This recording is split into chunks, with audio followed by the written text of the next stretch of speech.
ओम नमो भगवते वासुदेवाय। ओम नमो भगवते वासुदेवाय। ओम नमो भगवते वासुदेवाय। ओम नमो भगवते वासुदेवाय। ओम नमो भगवते वासुदेवाय। ओम नमो भगवते वासुदेवाय। नारायणं नमस्कृत्य नारायणं नमस्कृत्य नरं चैव नरोत्तमं नरं चैव नरोत्तमं देवीं सरस्वतीं व्यासं देवीं सरस्वतीं व्यासं ततो जयमुदीरये। ततो जयमुदीरये। नष्टप्रायेषु भद्रेषु नष्टप्रायेषु भद्रेषु नित्यं भागवत सेवया नित्यं भागवत सेवया भगवती उत्तमा श्लोके भगवती उत्तम श्लोके भक्तिर्भवति नैष्ठिकी। भक्तिर्भवति नैष्ठिकी। ಶ್ರೀಮದ್ ಭಾಗವತ ಸ್ಕಂದ 1 ಅಧ್ಯಾಯ 17 ಕಲಿಗೆ ದಂಡನೆ ಮತ್ತು ಬಹುಮಾನ. ಶ್ಲೋಕ 13. ಆಖ್ಯಾಹಿ ವೃಷಂ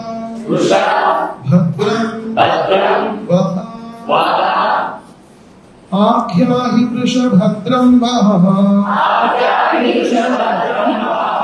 ಆಖ್ಯಾಹಿ ವೃಷಭದ್ರಂ ವಹ आख्याहि वृषभद्रं वः साधूनां अकृत आगसां साधूनां अकृत आगसां साधूनां अकृत आगसां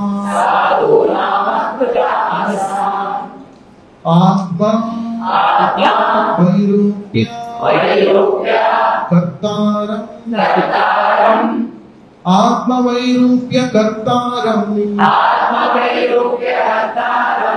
आत्मवैरूप्य कर्तारं आत्मवैरूप्य कर्तारं पार्थानां कीर्ति दूषणं पार्थानां कीर्ति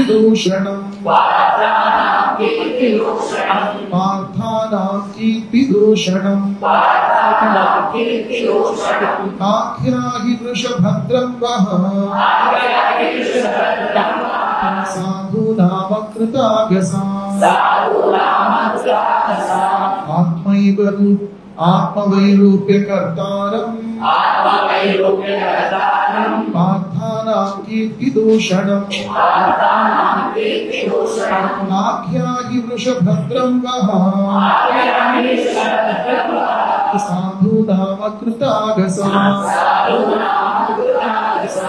आत्मवैरूप्य कर्तारं पार्थानां कीर्ति दूषणं आख्याहि वृषभद्रं वः साधूनामकृतागसां आत्मवैरूप्य कर्तारं पार्थानां कीर्ति दूषणं आख्याहि वृषभद्रं वः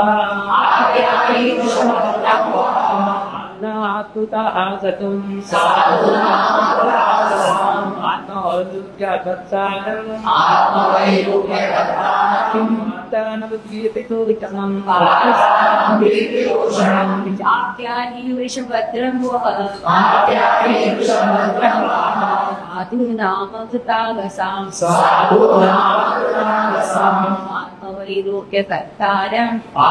आत्मवैरूप्य कर्तारं पार्थानां कीर्ति दूषणं आख्याहि वृषभद्रं वः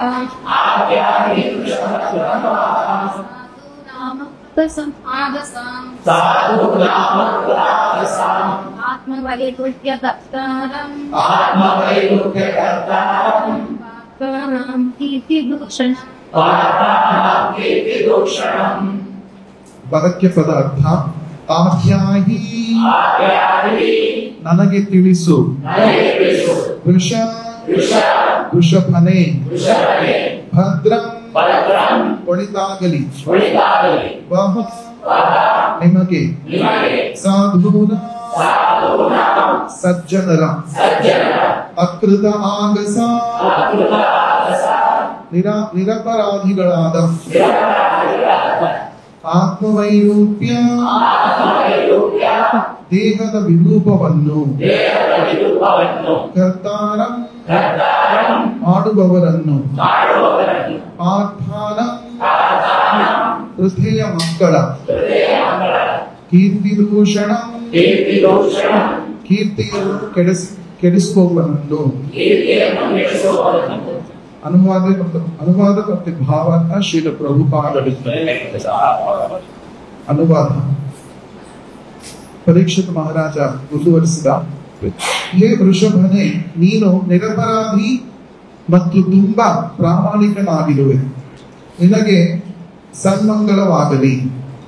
ನಿನಗೆ ಈ ಊನಗಳನ್ನು ಮಾಡಿದ ಮತ್ತು ಇವುಗಳ ಮೂಲಕ ಪ್ರಧಾಪುತ್ರರ ಕೀರ್ತಿಗೆ ಕಳಂಕವನ್ನು ಉಂಟು ಮಾಡಿದ ದುಷ್ಟರು ಯಾರು ಎಂಬುದನ್ನು ನನಗೆ ದಯಮಾಡಿ ಹೇಳು. ರಿಪೀಟ್ ಮಾಡಿ. ಹೇ ವೃಷಭನೇ, ನೀನು ನಿರಪರಾಧಿ ಮತ್ತು ತುಂಬಾ ಪ್ರಾಮಾಣಿಕರಾಗಿರುವೆ.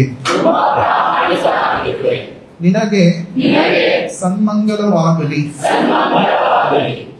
ನಿನಗೆ ಈ ಊನಗಳನ್ನು ಮಾಡಿದ ಮತ್ತು ಇವುಗಳ ಮೂಲಕ ಪ್ರಧಾಪುತ್ರರ ಕೀರ್ತಿಗೆ ಕಳಂಕವನ್ನುಂಟು ಮಾಡಿದ ದುಷ್ಟನು ಯಾರು ಎಂಬುದನ್ನು ನನಗೆ ದಯಮಾಡಿ ಹೇಳು. ಭಕ್ತಿ ವೇದಾಂತ ಭಾವಾರ್ಥ. ಮಹಾರಾಜ ರಾಮಚಂದ್ರನ ಮತ್ತು ಅವರನ್ನು ಅನುಸರಿಸಿದ ಪಾಂಡವರು ಹಾಗೂ ಅವರ ವಂಶಜರ ಆಳ್ವಿಕೆಯ ಕೀರ್ತಿಯನ್ನು ಎಂದಿಗೂ ಮರೆಯುವಂತಿಲ್ಲ. ಏಕೆಂದರೆ ಅವರ ರಾಜ್ಯದಲ್ಲಿ ತಪ್ಪು ಮಾಡದೆ ಪ್ರಾಮಾಣಿಕವಾಗಿದ್ದ ಜೀವಿಗಳಿಗೆ ಏನೂ ತೊಂದರೆ ಇರುತ್ತಿದ್ದಿಲ್ಲ. ಎತ್ತು, ಹಸುಗಳು ಅತ್ಯಂತ ನಿರಪರಾಧಿ ಪ್ರಾಣಿಗಳ ಸಂಕೇತಗಳಾಗಿವೆ. ಅವುಗಳ ಗೋಮೂತ್ರ ಕೂಡ ಮನುಷ್ಯರಿಗೆ ಉಪಯೋಗಕರವಾಗಿದೆ. ಪ್ರಧಾಪುತ್ರರ ವಂಶದವರಾದ ಪರೀಕ್ಷಿತ ಮಹಾರಾಜನಂತಹವರು ತಮ್ಮ ಕೀರ್ತಿ ಕೆಡುವುದರ ಬಗ್ಗೆ ಹೆದರುತ್ತಿದ್ದರು. ಆದರೆ ಈ ಕಾಲದಲ್ಲಿ ಜನನಾಯಕರು ಅಂತಹ ಸಾಧು ಪ್ರಾಣಿಗಳನ್ನು ಕೊಲ್ಲಲು ಹಿಂಜರಿಯರು. ಆ ಪುಣ್ಯಶಾಲಿ ರಾಜರ ಆಳ್ವಿಕೆಗೂ ದೇವರ ನಿಯಮಗಳನ್ನು ತಿಳಿಯದ ಹೊಣೆಗೇಡಿಗಳಾದ ಇಂದಿನ ಅಧಿಕಾರಿಗಳ ಆಳ್ವಿಕೆಗೂ ಇರುವ ವ್ಯತ್ಯಾಸವನ್ನು ಇಲ್ಲಿ ತೋರಿಸಲಾಗಿದೆ. ಹೀಗೆ ಭಕ್ತಿ ವೇದಾಂತ ಭಾವಾರ್ಥ ಮುಗಿಯಿತು. ಓಂ ಚಕ್ಷುರುನ್ಮಿಲಿತಂ ತಸ್ಮೈ ಶ್ರೀ ಗುರವೇ ನಮಃ. ನಮೋ ವಿಶ್ವಾಯ ಕೃಷ್ಣಕೇಶಾಯ ಭೂತಲೆ ಶ್ರೀಮತೆ ಭಕ್ತಿ ವೇದಾಂತ ಸ್ವಾಮಿ ನಾಮಿನೇ. ನಮಸ್ತೆ ಸಾರಸ್ವತಿ ದೇವಿ ಗೌರವಾಣಿ ಪ್ರಚಾರಿಣೆ ನಿರ್ವಿಶೇಷ ಶೂನ್ಯವಾದಿ ಪಾಶ್ಚಾತ್ಯೇಶಾರಿಣೆ. ಜಯ ಶ್ರೀ ಕೃಷ್ಣ ಚೈತನ್ಯ ಪ್ರಭು ನಿತ್ಯಾನಂದ ಶ್ರೀ ಅದ್ವೈತ ಗದಾಧರ ಶ್ರೀವಾಸಾದಿ ಗೌರಭಕ್ತವೃಂದ. ಹರೇ ಕೃಷ್ಣ ಕೃಷ್ಣ ಕೃಷ್ಣ ಹರೇ ಹರೇ ಹರೇ ರಾಮ ರಾಮ ರಾಮ ಹರೇ ಹರೇ. ಮೊದಲನೇ ಸ್ಕಂದದ ಈ ಅಧ್ಯಾಯದಲ್ಲಿ ಕಲಿಪುರುಷನ ಪ್ರವೇಶ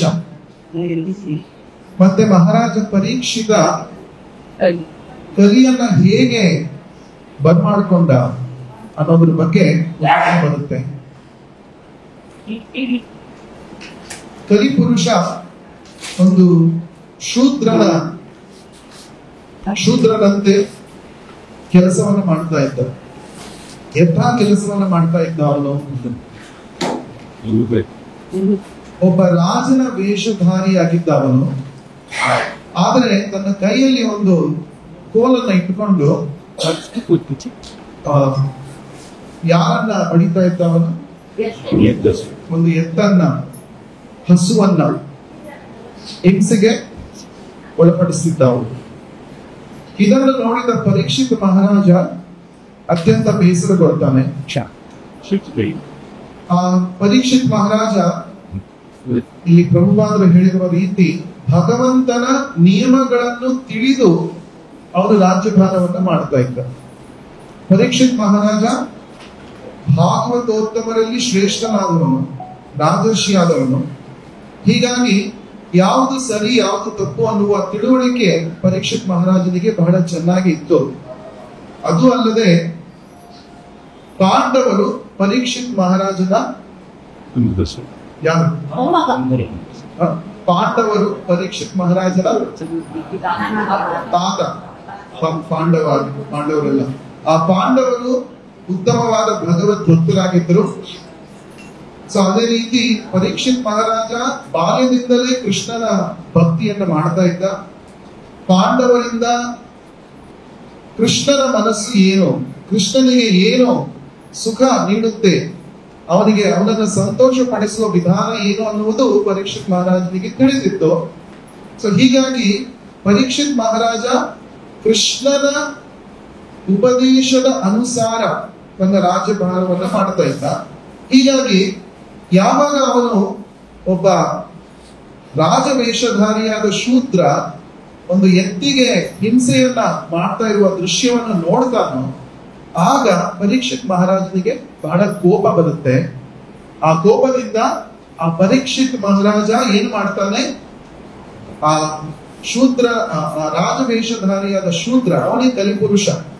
ಆ ಕಲಿಪುರುಷನನ್ನ ದಂಡನೆಗೆ ಒಳಪಡಿಸಬೇಕು ಅಂತ ಅವನು ತನ್ನ ರಥದಿಂದ ಇಳಿತಾನೆ. ದಂಡನೆಯನ್ನು ಕೊಡುವ ಮೊದಲು ವಿಚಾರಣೆ ಮಾಡ್ತಾನೆ. ಯಾರನ್ನ ವಿಚಾರಣೆ ಮಾಡ್ತಾನೆ? ಪರೀಕ್ಷಿತ್ ಮಹಾರಾಜ. ಆ ಎತ್ತು 3 ಕಾಲುಗಳನ್ನ ಕಳೆದುಕೊಂಡಿತ್ತು, ಒಂದೇ ಕಾಲಿನಲ್ಲಿ ನಿಂತಿತ್ತು. ಆ 4 ಕಾಲುಗಳು ಆ ಧರ್ಮ ದೇವತೆಯ 4 ತತ್ವಗಳ ಪ್ರತೀಕ. ಯಾವುದು ಧರ್ಮದ 4 ತತ್ವಗಳು?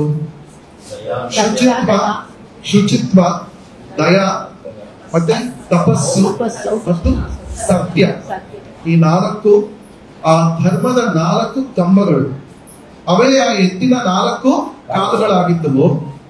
ಈ ಕಲಿಪುರುಷ ಆ 3 ಕಾಲುಗಳನ್ನ ಅವನು ಹೊಡೆದು ಬಿಟ್ಟಿದ್ದ. ಆ ಒಂದೇ ಕಾಲಿನಲ್ಲಿ ಬಹಳ ಕಷ್ಟಪಟ್ಟು ನಿಂತ್ಕೊಂಡಿತ್ತು ಆ ಎತ್ತು, ಆ ಧರ್ಮ ದೇವತೆ. ಅದನ್ನು ನೋಡಿ ಪರೀಕ್ಷಿತ್ ಮಹಾರಾಜ ಹೇಳುವ ಮಾತು ಇಂದಿನ ಶ್ಲೋಕ. ಇದರ ಹಿಂದಿನ ಶ್ಲೋಕದಲ್ಲಿ ಪರೀಕ್ಷಿತ್ ಮಹಾರಾಜರು ಏನ್ ಹೇಳ್ತಾರೆ? ಆ ಎತ್ತನ್ನು ಮತ್ತೆ ಮತ್ತೆ ಸಂಬೋಧಿಸಿ ಹೀಗೆ ಕೇಳಿದನು ಪರೀಕ್ಷಿತ್ ಮಹಾರಾಜ. ಏನು? ಹೇ ಸುರಭಿ ಪುತ್ರನೇ, ಸುರಭಿಯ ಸಂತಾನವಾದ ಎತ್ತು, ಹೇ ಸುರಭಿ ಪುತ್ರನೇ, ನಿನ್ನ 3 ಕಾಲುಗಳನ್ನು ಕಡಿದು ಹಾಕಿದವನು ಯಾರು? ಯಾರು ನಿನ್ನ ಈ ಸ್ಥಿತಿಗೆ ಕಾರಣರು ಯಾರು? ನನಗೆ ಹೇಳು ಅಂತ ಪರೀಕ್ಷಿತ್ ಮಹಾರಾಜ ಕೇಳುತ್ತಾ ಇದ್ದಾನೆ.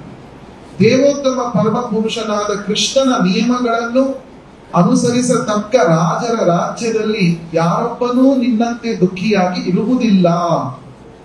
ಪರೀಕ್ಷಿತ್ ಮಹಾರಾಜರು ಹೇಳೋದು ಏನು ಅಂದ್ರೆ, ನನ್ನ ರಾಜ್ಯದಲ್ಲಿ ಕೃಷ್ಣನ ನಿಯಮಗಳ ಪ್ರಕಾರ ರಾಜ್ಯಭಾರ ಮಾಡ್ತಾ ಇರುವ ನನ್ನ ರಾಜ್ಯದಲ್ಲಿ ನಿನ್ನಂತಹ ಪ್ರಾಣಿಗೆ ಇಂತಹ ದುಃಖ ಒದಗಿ ಬಂದಿದೆಯಲ್ಲ, ಇದು ಸರಿಯಲ್ಲ. ಇದಕ್ಕೆ ಯಾರು ಕಾರಣರು ನನಗೆ ತಿಳಿಸು ಅಂತ ಪರೀಕ್ಷಿತ್ ಮಹಾರಾಜ ಪದೇ ಪದೇ ಕೇಳುತ್ತಾ ಇದ್ದಾನೆ. ಯಾರನ್ನ? ಆ ಎತ್ತನ್ನು, ಧರ್ಮ ದೇವತೆಯ ರೂಪದಲ್ಲಿದ್ದ ಆ ಎತ್ತಿನ ರೂಪದಲ್ಲಿದ್ದ ಧರ್ಮ ದೇವತೆಯನ್ನು ಕೇಳ್ತಾ ಇದ್ದಾನೆ. ಹಿಂದಿನ ಶ್ಲೋಕದಲ್ಲಿ ಆಖ್ಯಾಹಿ ವೃಷಭದ್ರಂ ಬಹ. ವೃಷ ಅಂದ್ರೆ ಎತ್ತು. ಎತ್ತು. ಓ ವೃಷಭನೇ, ಆಖ್ಯಾಹಿ ನನಗೆ ತಿಳಿಸು, ನನಗೆ ಹೇಳು. ಭದ್ರಂ ವಹ, ನಿನಗೆ ಒಳಿತಾಗಲಿ, ನಿನಗೆ ಮಂಗಳವಾಗಲಿ, ಭದ್ರವಾಗಲಿ ನಿನಗೆ. ಆದ್ರೆ ನೀನು ಇಂತಹ ಕೆಟ್ಟ ಪರಿಸ್ಥಿತಿಯಲ್ಲಿ ಇದ್ದೀಯಲ್ಲ, ನೋವನ್ನು ಅನುಭವಿಸ್ಕೊಂಡಿದ್ದೀಯಲ್ಲ. ಸಾಧುನ ಅಕೃತಾಗಸ, ನೀನು ಸಾಧುವಾಗಿದ್ದೀಯ. ಹಸುವಿಗಿಂತ ಸಾಧು ಪ್ರಾಣಿ ಬೇರೆ ಇಲ್ಲ ಅಲ್ವಾ? ಹಸು ಯಾರಿಗೂ ಕೆಟ್ಟದನ್ನ ಮಾಡೋದೇ ಇಲ್ಲ ಅಲ್ವಾ? ಇನ್ನು ಹಸು ತನ್ನ ಮೈನ ರಕ್ತದಿಂದಲೇ ಹಾಲನ್ನು ತಯಾರಿಸಿ ನಮಗೆ ಊಟವಾಗಿ ಕೊಡುತ್ತೆ ಅಲ್ವಾ? ನಾವು ಚಿಕ್ಕ ಮಕ್ಕಳಾಗಿರುವಾಗ ತಾಯಿಯ ಹಾಲನ್ನು ಕುಡಿತೇವೆ. ದೊಡ್ಡವರಾದ್ಮೇಲೆ ಹಸುವಿನ ಹಾಲನ್ನು ಕುಡಿದು ನಾವು ಬೆಳಿತೇವೆ ಅಲ್ವಾ? ಹೀಗಾಗಿ ಹಸು ಕೂಡ ತಾಯಿಯ ಸಮಾನ. ನಮ್ಮ ವೈದಿಕ ಗ್ರಂಥಗಳಲ್ಲಿ ಹೇಳಿರುವುದು ಏನಂದ್ರೆ, ಈ ಹಸು ಸಪ್ತ ಮಾತೃಕೆಯರಲ್ಲಿ ಒಬ್ಬಳು. ಪ್ರತಿಯೊಂದು ಮನುಷ್ಯನಿಗೆ 7 ರೀತಿಯ ತಾಯಿಯಂದಿರು ಇರ್ತಾರೆ. ಆ ತಾಯಿಯಂದಿರಲ್ಲಿ ಧೇನು ಅಥವಾ ಹಸು ಅನ್ನುವುದು ಕೂಡ ಒಂದು. ಯಾಕೆಂದ್ರೆ ನಾವು ಹಸುವಿನ ಹಾಲನ್ನು ಕುಡಿದು ನಮ್ಮ ದೇಹವನ್ನು ಬೆಳೆಸ್ಕೊಂಡಿರ್ತೇವೆ. ಅದಕ್ಕೋಸ್ಕರ ಅದನ್ನ ಸಾಧು, ನೀನು ಸಾಧು ಪ್ರಾಣಿಯಾಗಿದ್ದೀಯಾ, ನೀನು ಸಜ್ಜನ ಆಗಿದ್ದೀಯಾ. ಆದರೂ ಕೂಡ ಮತ್ತೆ ಇನ್ನೊಂದೇನು, ಅಕೃತ ಆಗಸ, ನೀನು ಯಾವುದೇ ಅಪರಾಧವನ್ನು ಎಸಗಿಲ್ಲ. ನೀನು ಬೇರೆಯವರಿಗೆ ತೊಂದರೆಯನ್ನು ಕೊಡುವ ಕೆಲಸವನ್ನು ನೀನು ಮಾಡುವುದೇ ಇಲ್ಲ. ಆದರೂ ಕೂಡ ಆತ್ಮ ವೈರೂಪ್ಯ ಕರ್ತ, ನಿನ್ನ ನಿನ್ನ ನಿನ್ನ ಶರೀರಕ್ಕೆ ವೈರೂಪ್ಯ ಉಂಟಾಗಿದೆ, ವಿರೂಪವನ್ನು ಉಂಟು ಮಾಡಿದ್ದಾರೆ ಯಾರೋ ಒಬ್ಬರು. ನಿನ್ನ ಶರೀರವನ್ನ ಕಡಿದು ಹಾಕಿದ್ದಾರೆ, 3 ಕಾಲುಗಳನ್ನ. ಆತ್ಮ ವೈರೂಪ್ಯ ಕರ್ತಾರ, ಯಾರು ಇದನ್ನ ಮಾಡಿದವರು? ಕರ್ತ ಯಾರು? ನನಗೆ ಆಖ್ಯಾಹಿ, ನನಗೆ ಹೇಳು. ನಿನ್ನ ಈ ಪರಿಸ್ಥಿತಿಯನ್ನು ನೋಡಿದಾಗ ನಿನಗೆ ಇಂತಹ ದೈನ್ಯ ಸ್ಥಿತಿಯನ್ನ ತಂದಿರುವ ಆ ಮನುಷ್ಯ ಯಾರಿದ್ದಾನೆ, ಅವನು ಪ್ರಧಾನ ಕೀರ್ತಿ ದೂಷಣಂ. ಪೃಥ್ವಿಯ ಮಕ್ಕಳಾದ ಪಾಂಡವರು, ಆ ಪಾಂಡವರು ಎಂತಹ ಧರ್ಮಾತ್ಮರಾಗಿದ್ರು, ಅವರ ಕೀರ್ತಿಗೆ ಕೆಡಕಾಗಿದೆ ಇವತ್ತು. ನಿನ್ನ ಈ ಪರಿಸ್ಥಿತಿಯಿಂದ ಅವರ ಕೀರ್ತಿ ನಾಶವಾಗ್ತಾ ಇದೆ. ಯಾಕೆಂದ್ರೆ ಪಾಂಡವರ ರಾಜ್ಯದಲ್ಲಿ, ಪರೀಕ್ಷಿತ್ ಮಹಾರಾಜನ ರಾಜ್ಯದಲ್ಲಿ ಇಂತಹ ಕೆಡಕು ಆಗುವ ಚಾನ್ಸ್ ಇಲ್ಲ. ಆದ್ರೂ ಕೂಡ ಈ ರೀತಿ ಆಗಿದೆ. ಇದರಿಂದ ನಮ್ಮ ತಾತಂದಿರಾದ ಪಾಂಡವರ ಕೀರ್ತಿಗೆ ಕಳಂಕ ಬಂದಿದೆ. ಯಾಕೆ ಈ ರೀತಿ ಆಗಿದೆ? ಯಾರು ಈ ರೀತಿ ಮಾಡಿದ್ದಾರೆ ನಿನಗೆ? ನನಗೆ ದಯವಿಟ್ಟು ತಿಳಿಸು ಅಂತ ಪರೀಕ್ಷಿತ್ ಮಹಾರಾಜ ಕೇಳ್ತಾ ಇದ್ರು. ಪರೀಕ್ಷಿತ್ ಮಹಾರಾಜನಿಗೆ ಗೊತ್ತು, ಆದ್ರೂ ಕೂಡ ಎತ್ತನ್ನು ಕೇಳ್ತಾ ಇದ್ದಾನೆ. ಯಾಕೆ ಅಂದ್ರೆ ದಂಡನೆಯನ್ನು ಕೊಡುವ ಮೊದಲು ಸರಿಯಾದ ವಿಚಾರಣೆ ಮಾಡೋದು ರಾಜನ ಕರ್ತವ್ಯ. ವಿಚಾರ ಮಾಡದೆ ದಂಡವನ್ನು ಕೊಡುವುದು ಸರಿಯಲ್ಲ. ಅದನ್ನ ನಮಗೆ ಪರೀಕ್ಷಿತ್ ಮಹಾರಾಜ ತೋರಿಸ್ಕೊಡ್ತಾ ಇದ್ದಾರೆ. ರಾಜನೇ ಆಗಿರಬಹುದು, ನೀವು ಸಾಮ್ರಾಟನೇ ಆಗಿರಬಹುದು, ನೀವು ಹೇಳಿದ ಮಾತನ್ನು ಎಲ್ಲರೂ ಕೇಳಬಹುದು. ಆದ್ರೂ ಕೂಡ ನೀವು ದಂಡನೆ ಕೊಡುವ ಮೊದಲು ಸರಿಯಾದ ವಿಚಾರಣೆಯನ್ನ ಮಾಡಲೇಬೇಕು. ಇದು ರಾಜನ ಧರ್ಮ. ಮತ್ತೆ ಇನ್ನೊಂದು ವಿಚಾರ ಏನಂದ್ರೆ, ಆ ಧರ್ಮ ದೇವತೆಯ ಮೂಲಕ ಬಹಳ ಹಿರಿದಾದ ಒಂದು ತತ್ವವನ್ನ ನಮಗೆ ಗೊತ್ತು ಮಾಡಿಸ್ಬೇಕು ಅನ್ನೋದು ಪರೀಕ್ಷಿತ್ ಮಹಾರಾಜನ ಉದ್ದೇಶ. ನೀವು ಮುಂದಿನ ಶ್ಲೋಕಗಳಲ್ಲಿ ನೋಡಿದಾಗ ಆ ಧರ್ಮ ದೇವತೆ ಉತ್ತರವನ್ನು ಕೊಡುತ್ತೆ, ಆ ಎತ್ತು ಮಾತನಾಡುತ್ತೆ. ಆ ಉತ್ತರದಿಂದ ನಮಗೆ ಏನ್ ತಿಳಿದು ಬರುತ್ತೆ ಅಂದ್ರೆ, ನಮ್ಮ ಕಷ್ಟಗಳಿಗೆ ಯಾರೂ ಕೂಡ ಜವಾಬ್ದಾರರಲ್ಲ. ನಮ್ಮ ಕಷ್ಟಗಳಿಗೆ ನಾವೇ ಸ್ವತಃ ಜವಾಬ್ದಾರರು. ಮಾಡಿದ್ದುಣ್ಣೋ ಮಹಾರಾಯ ಅಂತೀವಲ್ಲ, ಆದ್ರೆ ಇಲ್ಲಿ ಆ ಧರ್ಮದೇವತೆ ಎಂತ ಕೆಟ್ಟ ಕೆಲಸವನ್ನ ಮಾಡಿರ್ಲಿಲ್ಲ.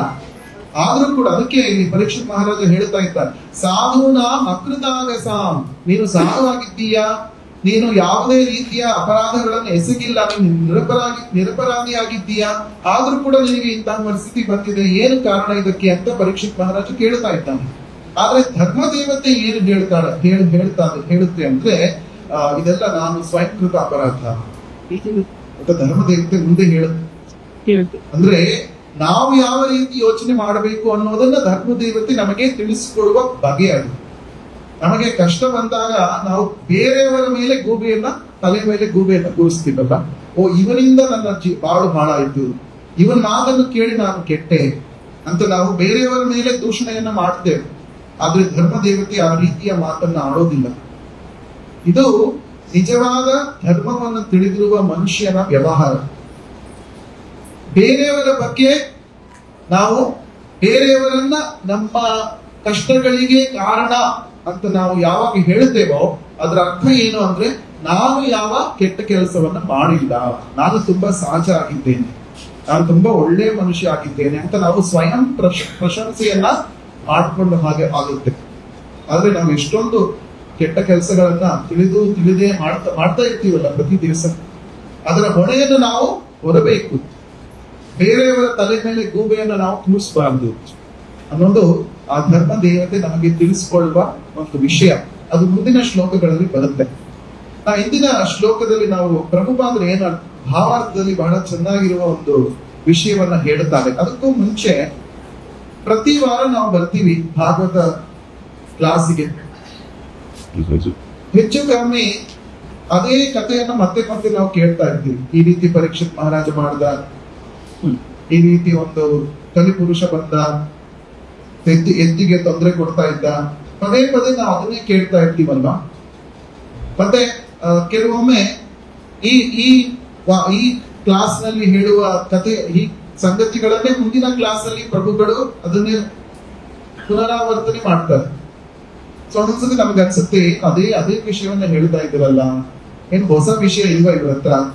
ಪ್ರತಿ ಕ್ಲಾಸ್ ಅಲ್ಲೂ ಕೃಷ್ಣನೇ ದೇವೋತ್ತಮ ಪರಮ ಪುರುಷ, ಪ್ರತಿ ಕ್ಲಾಸ್ ಅಲ್ಲೂ ನಾವು ಭಗವಂತನ ದಾಸರಾಗಬೇಕು, ಅವನ ಸೇವೆಯಲ್ಲಿ ತೊಡಗಬೇಕು, ಹರೇ ಕೃಷ್ಣ ಮಹಾಮಂತ್ರವನ್ನು ಜಪ ಮಾಡಬೇಕು, ಇದೇ ಹೇಳ್ತಾನೆ ಇರ್ತಾರಲ್ಲ ಪ್ರತಿ ಸಾರಿ. ಹೊಸ ವಿಷಯ ಏನೂ ಇಲ್ವಾ ಅಂತ ನಮಗೆ ಒಂದ್ಸರಿ ಅನಿಸ್ಬಹುದು. ಆದ್ರೆ ಈ ಪುನರಾವರ್ತನೆ ಅನ್ನೋದು ಬಹಳ ಮುಖ್ಯ. ಒಂದು ಗಾದೆ ಇದೆ ಸಂಸ್ಕೃತದಲ್ಲಿ, ಅದನ್ನ ನ್ಯಾಯ, ಗಾದೆಗಳು ಸಂಸ್ಕೃತದಲ್ಲಿ ನ್ಯಾಯ ಅಂತ ಕರಿತೀವಿ. ಸ್ಥೂಣ ನಿಕಲನ ನ್ಯಾಯ ಅಂತ ಒಂದು. ಸ್ಥೂಣ ನಿಕಲನ ನ್ಯಾಯ. ನ್ಯಾಯ ಅಂದ್ರೆ ಲಾಜಿಕ್ ಅಥವಾ ಗಾದೆ ಅಂತ ನಾವು ಹೇಳ್ಕೋಬಹುದು. ಸ್ಥೂಣ ಅಂದ್ರೆ ಕಂಬ. ಯಾವುದೇ ಮದುವೆ ಅಥವಾ ಸಮಾರಂಭಗಳಲ್ಲಿ ಚಪ್ಪರವನ್ನ ಕಟ್ತಾರಲ್ವಾ, ಆ ಚಪ್ಪರಕ್ಕೆ 4 ಕಂಬಗಳು ಬೇಕಾಗುತ್ತೆ. ಆ ಕಂಬವನ್ನ ಹೇಗೆ ಅವರು ಅಲ್ಲಿ ನೆಲೆಸ್ತಾರೆ ಅನ್ನೋದನ್ನ ನೀವು ನೋಡಿದ್ರೆ, ಕಂಬವನ್ನು ಹೇಗೆ ಇಡ್ತಾರೆ ಅಂತ ಫಸ್ಟ್ ಏನ್ ಮಾಡ್ತಾರೆ, ಒಂದು ಹಳ್ಳವನ್ನ ತೋಡ್ತಾರೆ, ಒಂದು ಚಿಕ್ಕದಾದ ಹಳ್ಳವನ್ನು ತೋಡ್ತಾರೆ, ಅದರ ಒಳಗೆ ಆ ಕಂಬವನ್ನ ಇಡ್ತಾರೆ. ಆ ಕಂಬವನ್ನ ಇಟ್ಟ ಮೇಲೆ ಏನ್ ಮಾಡ್ತಾರೆ, ಆ ಹಳ್ಳದಲ್ಲಿರುವ ಗ್ಯಾಪ್ ಇರುತ್ತಲ್ಲ ಅದನ್ನ ಮುಚ್ಚಬೇಕು. ಅದಕ್ಕೆ ಏನ್ ಮಾಡ್ತಾರೆ, ಕಲ್ಲು ಮಣ್ಣು ಲಿಂಟೆಗಳನ್ನ ಅದರಲ್ಲಿ ಹಾಕ್ತಾ ಇರುವಾಗ ಏನ್ ಮಾಡ್ತೀರಿ, ಅಲ್ಲಾಡಿಸ್ತಾರೆ ಮಧ್ಯದಲ್ಲಿ. ಏನಕ್ಕೆ ಅಲ್ಲಾಡಿಸೋದು, ಅದೇ ಕಂಬವನ್ನ ಕಟ್ಟಬೇಕು ಅನ್ನೋ ತಾನೇ ಅವ್ರ ಉದ್ದೇಶ. ಆದ್ರೆ ಕಂಬವನ್ನ ಅಲ್ಲಾಡಿಸ್ತಾ ಇದ್ದಾರೆ, ಏನಕ್ಕೆ, ಬಿದ್ದೋಗುತ್ತಾ ಇಲ್ವಾ, ಅದು ಸ್ಥೈರ್ಯವಾಗಿ ನಿಲ್ತಾ ಇದೆಯಾ ಇಲ್ವಾ ಅನ್ನೋದನ್ನ ಪರೀಕ್ಷೆ ಮಾಡಬೇಕು. ಆಗಾಗ ಅಲ್ಲಾಡಿಸ್ತಾ ಇರ್ತಾರೆ. ಅಲ್ಲಾಡ್ತಾ ಇದೆ ಅಂದಾಗ ಏನ್ ಮಾಡ್ತಾರೆ, ಆ ಗ್ಯಾಪ್ ಅನ್ನ ಮುಚ್ಚೋದಕ್ಕೋಸ್ಕರ ಇನ್ನೂ ಸ್ವಲ್ಪ ಮಣ್ಣನ್ನ ಹಿಂಟೆಗಳನ್ನ ಹಾಕ್ತಾರೆ, ಮತ್ತೆ ಅಲ್ಲಾಡಿಸಿ ನೋಡ್ತಾರೆ. ಆಗ ಇವಾಗ ಅಲ್ಲಾಡ್ತಾ ಇಲ್ವಪ್ಪ ಅಂದ್ರೆ ಅದು ಗಟ್ಟಿಯಾಗಿ ನಿಂತಿದೆ ಅಂತ ಅರ್ಥ. ಸೊ ಇದನ್ನ ಸ್ಥೂಣ ನಿಕಲನ ನ್ಯಾಯ ಅಂತ ಕರೀತಾರೆ. ಏನಂದ್ರೆ ನಾವು ಪದೇ ಪದೇ ಭಗವಂತನ ಸಂಬಂಧಿತ ವಿಷಯಗಳನ್ನ ಪದೇ ಪದೇ ನಾವು ಕೇಳಬೇಕು, ಅದನ್ನ ಮನವರಿಕೆ ಮಾಡ್ಕೋಬೇಕು. ಹೇಗೆ ಆ ಕಂಬ ಸ್ಥಿರವಾಗಿ ನಿಂತಿದೆಯೋ ಇಲ್ವೋ ಅಂತ ಪರೀಕ್ಷೆ ಮಾಡೋದಕ್ಕೋಸ್ಕರ ಆ ಕಂಬವನ್ನ ಕಟ್ಟುವಂತಹ ವ್ಯಕ್ತಿ ಆಗಾಗ ಅದನ್ನ ಅಲ್ಲಾಡಿಸಿ ನೋಡ್ತಾ ಇರ್ತಾನಲ್ವಾ, ಪುನರಾವರ್ತನೆ ಅದನ್ನೇ ಮಾಡ್ತಾ ಇರ್ತಾನೆ ಪದೇ ಪದೇ. ಹಾಗೆ ನಾವು ಭಗವಂತನ ಕುರಿತಾದ ವಿಚಾರಗಳನ್ನ ತಿಳ್ಕೋಬೇಕು, ಪದೇ ಪದೇ ಕೇಳಬೇಕು. ಅದು ನನಗೆ ಮನವರಿಕೆ ಆಗಿದೆಯಾ ಇಲ್ವಾ ಅನ್ನೋದನ್ನ ಅಲ್ಲಾಡಿಸಿ ನೋಡ್ಕೋತಾ ಇರ್ಬೇಕು. ನಾವು ಮನವ ಶೋಧಿಸಬೇಕು ನಿತ್ಯ ಅಂತ ದಾಸರು ಹೇಳ್ತಾರೆ. ನಿತ್ಯ ನಮ್ಮ ಕೆಲಸ ಏನು ಅಂದ್ರೆ ನಮ್ಮ ಮನಸ್ಸು ಭಗವಂತನಲ್ಲಿ ಸ್ಥಿರವಾಗಿ ನಿಂತಿದೆಯಾ ಇಲ್ಲವಾ ಅನ್ನೋದನ್ನ ನಾವೇ ಪರೀಕ್ಷೆ ಮಾಡ್ಕೋತಾ ಇರಬೇಕು. ಅದಕ್ಕೆ ಬಹಳ ಯೂಸ್ಫುಲ್ ಆಗಿರುವಂತಹ ಉಪಯೋಗವಾಗಿರುವಂತಹ ವಿಷಯ ಏನಂದ್ರೆ ಪದೇ ಪದೇ ಅದನ್ನ ನಾವು ಕೇಳಬೇಕು, ಭಕ್ತರಿಂದ ಕೇಳಬೇಕು. ಪ್ರಭುಪಾದರು ಕೂಡ ಅಷ್ಟೇ, ಪ್ರತಿಯೊಂದು ಪುಟದಲ್ಲಿ ಭಾಗವತದಲ್ಲಿ ನೋಡಿ ಭಗವಂತ ಕೃಷ್ಣನೇ ದೇವೋತ್ತಮ ಪರಮ ಪುರುಷ. ನಾವೇನ್ ಮಾಡ್ತೀವಿ, ಇದನ್ನ ಉದಾಸೀನ ಮಾಡ್ಬಿಡ್ತೀವಿ. ಇದನ್ನ ನೋಡಿದಿನಲ್ಲ ಎಷ್ಟೊಂದ್ಸರಿ, ಇದನ್ನ ನೋಡಿದೀನಿ, ಈ ಪುಸ್ತಕದಲ್ಲೂ ಅದೇ ಹೇಳಿದ್ದಾರೆ, ಅದೇ ಬೇರೆ ಪುಸ್ತಕದಲ್ಲೂ ಪ್ರಭುಪಾದ ಅದನ್ನೇ ಹೇಳಿದ್ದಾರೆ. ಏನಕ್ಕೆ ಪದೇ ಪದೇ ಅದನ್ನೇ ಹೇಳ್ತಾ ಇದ್ದಾರೆ ಅಂದ್ರೆ ನಮಗೆ ಮನವರಿಕೆ ಆಗಿದೆಯೋ ಇಲ್ಲವೋ ಅದನ್ನ ನಾವು ಪರೀಕ್ಷೆ ಮಾಡ್ಕೋಬೇಕು. ನನಗೆ ಗೊತ್ತಿದೆಯಪ್ಪ, ಇದು ನನಗೆ ಆಲ್ರೆಡಿ ಗೊತ್ತಿದು ಅಂತ ನಾವು ಭಾಗವತ ಕ್ಲಾಸಲ್ಲಿ ಆ ರೀತಿ ಕೂತ್ಕೊಂಡ್ರೆ ನಮಗೆ ಯಾವ ರೀತಿಯ ಲಾಭ ಸಿಗೋದಿಲ್ಲ. ಭಗವತಿ ಉತ್ತಮ ಶ್ಲೋಕೆ ಭಕ್ತಿರ್ಭವತಿ ನೈಷ್ಠಿಕಿ. ನಾವು ಭಾಗವತವನ್ನ ಸರಿಯಾಗಿ ಕೇಳಿದ್ರೆ ಅದರ ಉಪಯೋಗ ಏನು ಅಂದ್ರೆ ಭಗವಂತನ ಭಕ್ತಿಯಲ್ಲಿ ನಮಗೆ ನಿಷ್ಠೆ ಮೂಡುತ್ತೆ. ಆ ಕಂಬ ಹೇಗೆ ಜಗ್ಗದೆ ನಿಂತ್ಕೊಂಡಿರುತ್ತಲ್ಲ, ಟೈಟ್ ಆಗಿ ನಿಂತ್ಕೊಂಡಿರುತ್ತಲ್ಲ, ಆ ರೀತಿ ನಮ್ಮ ಮನಸ್ಸು ಕೂಡ ಭಗವಂತನ ಭಕ್ತಿಯಲ್ಲಿ ಜಗ್ಗದೆ ನಿಂತ್ಕೋಬೇಕು. ಅದರ ಉದ್ದೇಶ ಪದೇ ಪದೇ ನಾವು ಅದೇ ತತ್ವಗಳನ್ನ ಪುನರಾವರ್ತನೆ ಮಾಡ್ಕೋಬೇಕು, ಮೆಲುಕು ಹಾಕ್ತಾ ಇರ್ಬೇಕು ಆವಾಗ. ಅದಕ್ಕೋಸ್ಕರನೇ ಪ್ರಭುಪಾದರು ಹೇಳಿದ್ದಾರೆ, ಪ್ರತಿ ದಿವಸ ನನ್ನ ಪುಸ್ತಕವನ್ನು ನೀವು ಓದಬೇಕು. ಪ್ರತಿ ದಿವಸ ಪುಸ್ತಕವನ್ನ ಓದಿದ್ರೆ ಏನಾಗುತ್ತೆ, ಪ್ರಭುಪಾದರು ಅದೇ ವಿಷಯವನ್ನ ಹೇಳ್ತಾ ಇರ್ತಾರೆ, ಮತ್ತೆ ಮತ್ತೆ ಬೇರೆ ಬೇರೆ ರೀತಿಯಲ್ಲಿ ಹೇಳ್ತಾರೆ. ನಾವು ಈಶ್ವರರಲ್ಲ, ನಾವು ಭಗವಂತನ ದಾಸರು, ನಾವು ಭಗವಂತನ ಭಕ್ತಿ ಸೇವೆಯಲ್ಲಿ ತೊಡಕೋಬೇಕು, ಹರೇ ಕೃಷ್ಣ ಮಹಾಮಂತ್ರವನ್ನ ಸರಿಯಾಗಿ ಜಪ ಮಾಡಬೇಕು. ಇದೇ ವಿಷಯವನ್ನ ಪದೇ ಪದೇ ಪದೇ ಪದೇ ಪ್ರಭುಪಾದರು ಹೇಳ್ತಾನೆ ಇರ್ತಾರೆ. ಇದನ್ನ ನಾವು ಸರಿಯಾಗಿ ಮೆಲುಕು ಹಾಕೊಳ್ತಾನೆ ಇರಬೇಕು. ಅವಾಗ ಅದನ್ನ ಅರ್ಥ ಮಾಡ್ಕೊಳ್ತಾ ಇರ್ಬೇಕು, ಅದರ ಬಗ್ಗೆ ನಾವು ವಿಚಾರವನ್ನ ಮಾಡ್ತಾ ಇರಬೇಕು. ಆ ರೀತಿ ಇದು ಸ್ಥೂಲ ನಿಕಲನ ನ್ಯಾಯ ಅಂತ ಪದೇ ಪದೇ ಅದನ್ನ ನಾವು ಕೇಳಿದ್ರೆ ನಮ್ಮ ಮನಸ್ಸು ಗಟ್ಟಿಯಾಗಿ ಭಗವಂತನಲ್ಲಿ ನಿಲ್ಲುತ್ತೆ. ಇಲ್ಲದೆ ಇದ್ರೆ ಈ ಕಲಿಯುಗದಲ್ಲಿ ಅನೇಕ ವಿಚಾರಗಳು ಇದ್ದಾವೆ, ನಮ್ಮ ಮನಸ್ಸು ಆ ವಿಚಾರಗಳ ಕಡೆ ಹೋಗುತ್ತೆ. ಅದಕ್ಕೋಸ್ಕರ ಪದೇ ಪದೇ ಅದೇ ವಿಚಾರವನ್ನು ನಾವು ಕೇಳಬೇಕು. ಭಗವಂತನ ಗುಣಗಳನ್ನ ನಾವು ಅದರ ಬಗ್ಗೆ ವರ್ಣನೆಯನ್ನ ಕೇಳಬೇಕು. ಭಾಗವತದಲ್ಲಿ ಭಗವಂತನ ಭಕ್ತರು ಹೇಗೆ ನಡ್ಕೊಂಡ್ರು ಅನ್ನೋದ್ರ ಬಗ್ಗೆ ನಾವು ಕೇಳಬೇಕು ಪದೇ ಪದೇ. ಅದಕ್ಕೋಸ್ಕರ ನಾವು ಒಂದು ಅಧ್ಯಾಯವನ್ನು ಓದ್ತಾ ಇರುವಾಗ ಅದೇ ವಿಷಯ ಮತ್ತೆ ಮತ್ತೆ ಬೇರೆ ಬೇರೆ ರೀತಿ ಬರುತ್ತೆ. ಬೇರೆ ವಿಷಯ ಇಲ್ಲೇನಪ್ಪ ಅಂತ ನಾವು ಆಸಕ್ತಿ ತಿಳ್ಕೋಬಾರ್ದು, ಅದನ್ನು ನಾವು ಗಟ್ಟಿಯಾಗಿ ಮನವರಿಕೆ ಮಾಡ್ಕೋಬೇಕು ಅನ್ನೋದು ಆ ಪುನರಾವರ್ತನೆಯ ಉದ್ದೇಶ. ಇಲ್ಲಿ ಭಾವಾರ್ಥದಲ್ಲಿ ಒಂದು ಒಳ್ಳೆಯ ವಿಚಾರವನ್ನು ಪ್ರಭುಪಾದರು ಹೇಳಿದ್ದಾರೆ. ಪೃಥ್ವಿಯ ಮಕ್ಕಳು ಅಂದ್ರೆ ಪಾಂಡವರು, ಅವರ ಕೀರ್ತಿ ದೂಷಣ ಆಗ್ತಾ ಇದೆ ಅಂತ ಪರೀಕ್ಷಿತ್ ಮಹಾರಾಜರು ಹೇಳ್ತಾರಪ್ಪ. ಯಾಕೆ, ಏನಿದ್ರ ಅರ್ಥ ಅಂದ್ರೆ ಪಾಂಡವರು ಕೃಷ್ಣನ ಪರಮ ಭಕ್ತರು, ಕೃಷ್ಣ ಹೇಳುವ ರೀತಿಯಲ್ಲಿ ನಡೆದುಕೊಳ್ಳುವವರು, ಕೃಷ್ಣನ ಪರಮ ಗುಣಗಳನ್ನ ಪ್ರಚಾರ ಮಾಡುವಂತಹವರು ಪಾಂಡವರು. ಅಂತಹ ಪಾಂಡವರು ಅವರ ರಾಜ್ಯದಲ್ಲಿ ಈ ರೀತಿಯ ಪ್ರಾಣಿ ಹಿಂಸೆ ಆಗ್ತಾ ಇದೆಯಲ್ಲ, ಇದರಿಂದ ಅವರ ಕೀರ್ತಿಗೆ ಕಳಂಕ ಬಂದಿದೆ ಅನ್ನೋದು ಪರೀಕ್ಷಿತ್ ಮಹಾರಾಜನ ಉದ್ದೇಶ. ಈಗ ಒಂದು ವಿಷಯ ಹೇಳ್ತಾರೆ ಪ್ರಭುಪಾದರು ನೋಡಿ. ಪೃಥಾಪುತ್ರರ ವಂಶದವರಾದ ಪರೀಕ್ಷಿತ ಮಹಾರಾಜನಂತಹವರು ತಮ್ಮ ಕೀರ್ತಿ ಕೆಡುವುದರ ಬಗ್ಗೆ ಹೆದರುತ್ತಿದ್ದರು. ನಿಜವಾದ ಹೆದರಿಕೆ ಯಾರಿಗೆ ಆಗುತ್ತೆ ಅಂದ್ರೆ, ಯಾರು ರಾಜ್ಯವನ್ನ ಆಳ್ತಾ ಇದ್ದಾರಲ್ಲ, ರಾಜರು ದೊಡ್ಡ ಸ್ಥಾನದಲ್ಲಿ ಕೊಡ್ತಿರ್ತಾರಲ್ಲ, 4 ಜನಕ್ಕೆ ನ್ಯಾಯವನ್ನ ಹೇಳುವ ಸ್ಥಿತಿಯಲ್ಲಿ ಇರ್ತಾರಲ್ಲ, ಅವರಿಗೆ ಹೆದರಿಕೆ ಆಗ್ಬೇಕಂತೆ. ಯಾವುದ್ರ ಬಗ್ಗೆ ಹೆದರಿಕೆ ಆಗ್ಬೇಕು ಅಂದ್ರೆ, ನಮ್ಮ ಒಳ್ಳೆಯ ಕೀರ್ತಿ ಕೆಡಬಾರ್ದು ಅನ್ನೋದ್ರ ಬಗ್ಗೆ ಯಾವಾಗ್ಲೂ ಅವರು ಹೆದರಿಕೆಯನ್ನ ಇಟ್ಕೊಂಡು ಅವರು ರಾಜ್ಯಭಾರವನ್ನು ಮಾಡಬೇಕು. ಅಂದ್ರೆ ಈಗ ನನಗೆ ರಾಜ್ಯಭಾರ ಸಿಕ್ಕಿದೆ, ನಾನು ಏನ್ ಬೇಕಾದ್ರೂ ಮಾಡಬಹುದು, ಆ ರೀತಿಯಾಗಿ ಮಾಡಬಾರ್ದು. ಯಾವಾಗ್ಲೂ ಅವರು ನಾನು ಈ ರೀತಿ ನಡ್ಕೊಳ್ತಾ ಇದ್ದೀನಿ, ಇದರಿಂದ ನಮ್ಮ ಪೂರ್ವಜರಿಗೆ ಅಕೀರ್ತಿ ಆಗಬಾರ್ದು ಅನ್ನೋದು ಯಾವಾಗ್ಲೂ ಅವರ ಮನಸ್ಸಿನಲ್ಲಿ ಇರಬೇಕು. ಆದ್ರೆ ಇಂದಿನ ಸ್ಥಿತಿಯಲ್ಲಿ, ಇವತ್ತಿನ ಜಗತ್ತಿನಲ್ಲಿ ರಾಜ್ಯಭಾರ ಮಾಡುವವರಿಗೆ ಅಂತಹ ಹೆದರಿಕೆ ಇದೆಯಾ? ಖಂಡಿತವಾಗ್ಲೂ ಇಲ್ಲ.